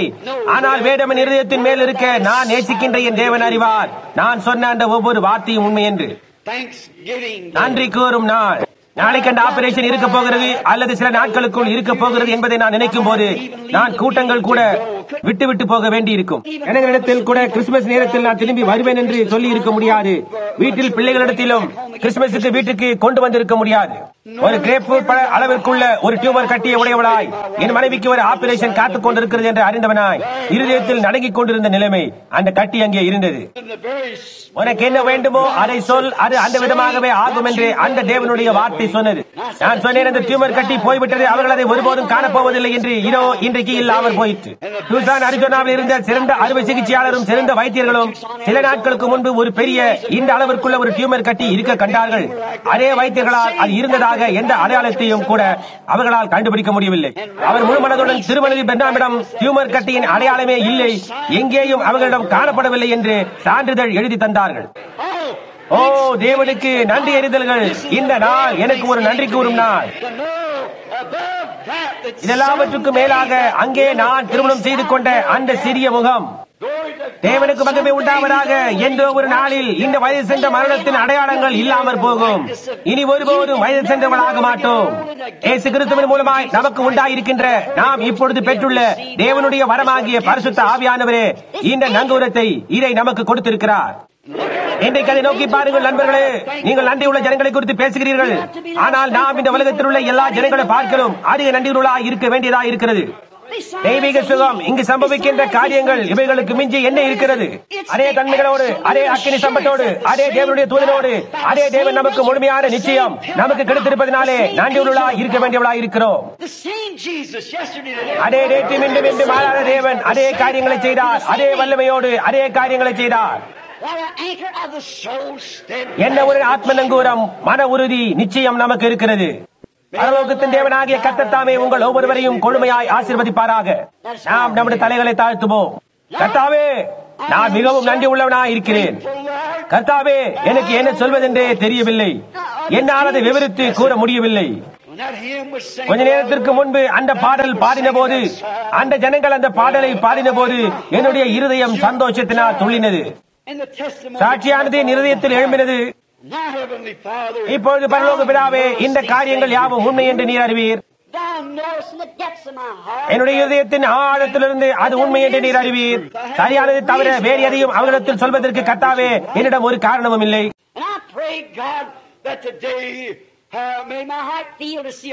கிறிஸ்துவின் கட்டுக்குள் இருக்கின்ற என்னுடைய சகோதர சகோதரிகளாகிய இந்த கிறிஸ்தவ சகோதரர்களுக்கும் சகோதரிகளும் என்னோடு சேர்ந்து நன்றி கூறுதலோடும் கூட என்னுடைய துணைவிக்கு நீர் செய்த காரியத்திற்காக களி கூறுவதை என் இருதயம் காணும்படியாக செய்ய வேண்டும் என்பது தேவனே என்னுடைய ஜெபமாய் இருக்கிறது. இந்த பூமி கர்த்தரை துதிப்பதாக, இயற்கை தேவனை துதிப்பதாக, சுவாசமுள்ள யாவும் கர்த்தரை துதித்து நமக்கு இருக்கின்றதான இந்த மகத்தான நேரத்திற்காக நன்றியாயிருப்பதாக. அன்புள்ள பரலோக பிதாவே, இங்கே சக்கர நாற்காலில் ஒரு சிறு பையன் உட்கார்ந்து கொண்டிருக்கிறதை நான் காண்கிறேன். இன்னும் வியாதியும் தேவைகள் உள்ளவர்களாயும் அநேகர் இங்கு அமர்ந்திருக்கின்றனர். எங்களுடைய ஆத்ம ரட்சிப்புக்கு நீர் தேவனாய் இருக்கிறது போல எங்களுடைய வியாதிகளையும் பாடுகளையும் சுகப்படுத்துகின்ற தேவன் நீரே. இங்கு சொல்லப்பட்ட ஓரிரு சாட்சிகள் அல்ல, உம்முடைய தாழ்மையுள்ள ஊழியக்காரன் ஆயிரக்கணக்கான இப்படிப்பட்ட காரியங்களை நீர் நடப்பித்து செய்ததை கண்டிருக்கிறேன். எல்லா இடங்களிலும் அவைகளில் ஒன்று கூட தவறி போறதில்லை. நீர் இன்னமும் யெகோவா ஈரேவா இருக்கிறீர் என்று நாங்கள் அறிந்திருக்கிறோம். நீர் சுகப்படுத்தலுக்கான பலியை நீர் ஏற்கனவே செய்துவிட்டீர். என் மனைவியின் பக்கவாட்டில் இருந்த அந்த டியூமர் கட்டி எடுத்து போட்ட அதே தேவனானவர் டூசானில் நீர் எவ்வளவு தேவனாய் இருந்தீரோ, நீர் ஸ்ரீயோபோட்டிலும் அவ்வளவு தேவனாய் இருக்கிறீர். இருப்பினும் நான் அவள் இருந்த தூர இடத்தில் இருந்து சுமார் 2000 மைல் தூரத்தில் இருந்தேன். தேவனே, உம்முடைய பிரசன்னம் என்ற கூடாரத்தை இன்றைக்கு சுகமளிக்கும் வல்லமையினால் நிரப்பி அது இங்கு இருக்கின்ற வியாதியஸ்தர்கள் யாவரையும் சுகப்படுத்தி இந்த நன்றி தெரிவிக்கும் ஆசீர்வாதங்கள் கர்த்தாவே இந்த தேசத்தின் ஊடாக போவதும் வருவதுமாக ஒலித்துக் கொண்டு நீரே நேற்றும் இன்றும் என்று மாறாதவராய் இருக்கிறீர் என்பதை அறிவிக்கும்படியாக செய்யும். இதை அழியும் நித்திய பிதாவே, இப்பொழுது இங்கு உட்கார்ந்து கொண்டிருக்கின்ற நீங்கள் தானே உங்கள் கரத்தை மற்றவர்கள் மேல் வைத்து ஜெபியுங்கள். தேவ சமூகத்தில் விசுவாசத்தின் ஒருமைப்பாட்டில் உங்களை இணைத்துக் கொள்ளுங்கள். நீங்கள் ஒவ்வொருவரும் ஸ்லாக்கியம் பெற்றவர்கள் என்பதை நினைவில் வையுங்கள். நான் உண்மையை சொன்னேனா இல்லையா என்பதற்கு தேவன் என்னை நியாயம் தீர்ப்பார். எப்பொழுதாயிலும் தவறி போயிருக்கின்றதா? நான் உங்களிடத்தில் சம்பவியாத ஏதாவது எப்பொழுதாவது சொல்லி உள்ளேனா? அவ்வமயம் சாமுவேல் சொன்னது போன்று, அதாவது அவர்கள் சவுலை ராஜாவாக்கும் சமயம் கர்த்தருடைய நாமத்தினாலே நான் சொல்லி அவ்விடமாக சம்பவியாது போனது ஏதாவது உண்டா? நான் எப்பொழுதாயிலும் உங்களுடைய பணத்திற்காக ஆகாரத்திற்காக கெஞ்சினது உண்டா என்று சொன்னான். அவர்கள் அதற்கு, நீங்கள் அந்த விதமாய் கேட்டதில்லை சாமுவேல், ஆனால் எங்களுக்கு ராஜா வேண்டும், எங்களுக்கு என்று சொந்தமாக ஒரு பூலோக ராஜா வேண்டும் என்றார்கள். தேவன் தாமே அந்த ராஜா என்று சாமுவேல் அறிந்திருந்தான். இந்த காலையில் நண்பர்களே, நான் உங்களிடம் கூற விரும்புகிறேன், இந்த காலையில் நாம் வாசித்தவைகளில் நீங்கள் எப்பொழுதாவது தேவனுடைய வரமானது ஒரு முறையாவது தவறினதுண்டா? நீங்கள் அதை தெரியப்படுத்துங்கள். இல்லையா, அது இயேசு கிறிஸ்து, அது தவறி போக முடியாது. விஞ்ஞானம் அதை நிரூபித்தது, சபையானதை அறிந்துள்ளது. அவர் இப்பொழுது சரியாக இந்த மணி நேரத்தில் அவர் இங்கே இருக்கிறார். இருக்கின்ற குறை என்னவென்றால், அந்த வார்த்தையை எடுத்து உங்களுக்காக அபிஷேகிக்க அவர் உங்களை சுகப்படுத்துவார். அதற்கு உங்கள் விசுவாசம் குறைவாயிருக்கிறது. ஒருவர் மேல் ஒருவர் உங்கள் கரங்கள் இருக்க உங்கள் முழு இருதயத்தோடும் தேவனை நோக்கி சத்தமிட்டு, தேவனாகிய கர்த்தாவே, வானங்களையும் பூமியையும் சிருஷ்டித்தவரே, புயலை தடுத்து நிறுத்தக்கூடியவரே, 2000 வருஷங்களுக்கு முன்னர் நீர் அதை செய்தீர். நீர் அதை மறுபடியுமா இப்போது செய்யும். என்னுடைய சுகவீனத்தை நீர் நிறுத்தும், என்னை நீர் சுகப்படுத்தும். நான் என் இருதயத்தில் நமக்கு நன்றி உள்ளவனாய் இருக்கிறேன். சர்வ வல்லமுள்ள தேவனே, ஆமென் என்று கூறுங்கள்.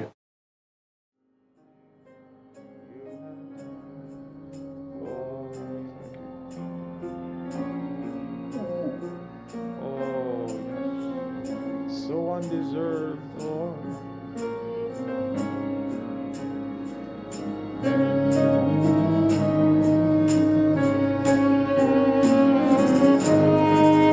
Oh, praise your name, Lord. Could not express my gratitude, Lord. How gracious are we, Lord.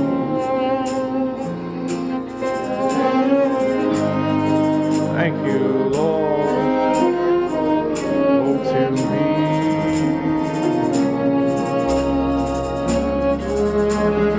I owe it all to you, Lord.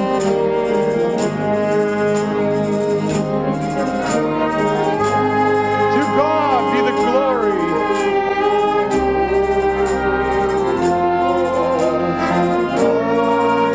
Praise your name. All the glory and the honor belongs to you.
Let it go to Calvary.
Thank you, Lord, for giving us your strength, Lord. Thank you for your grace, Lord, that you showed us, Lord, in saving us. Oh, praise your mighty name, Lord. Thank you, oh God. Oh, we must thank you. Thank you for moving down amongst us. Thank you for coming and walking with us, Lord. Show us your word, Lord. Put it down in our hearts. Lord, to stay. Help us to understand, Lord.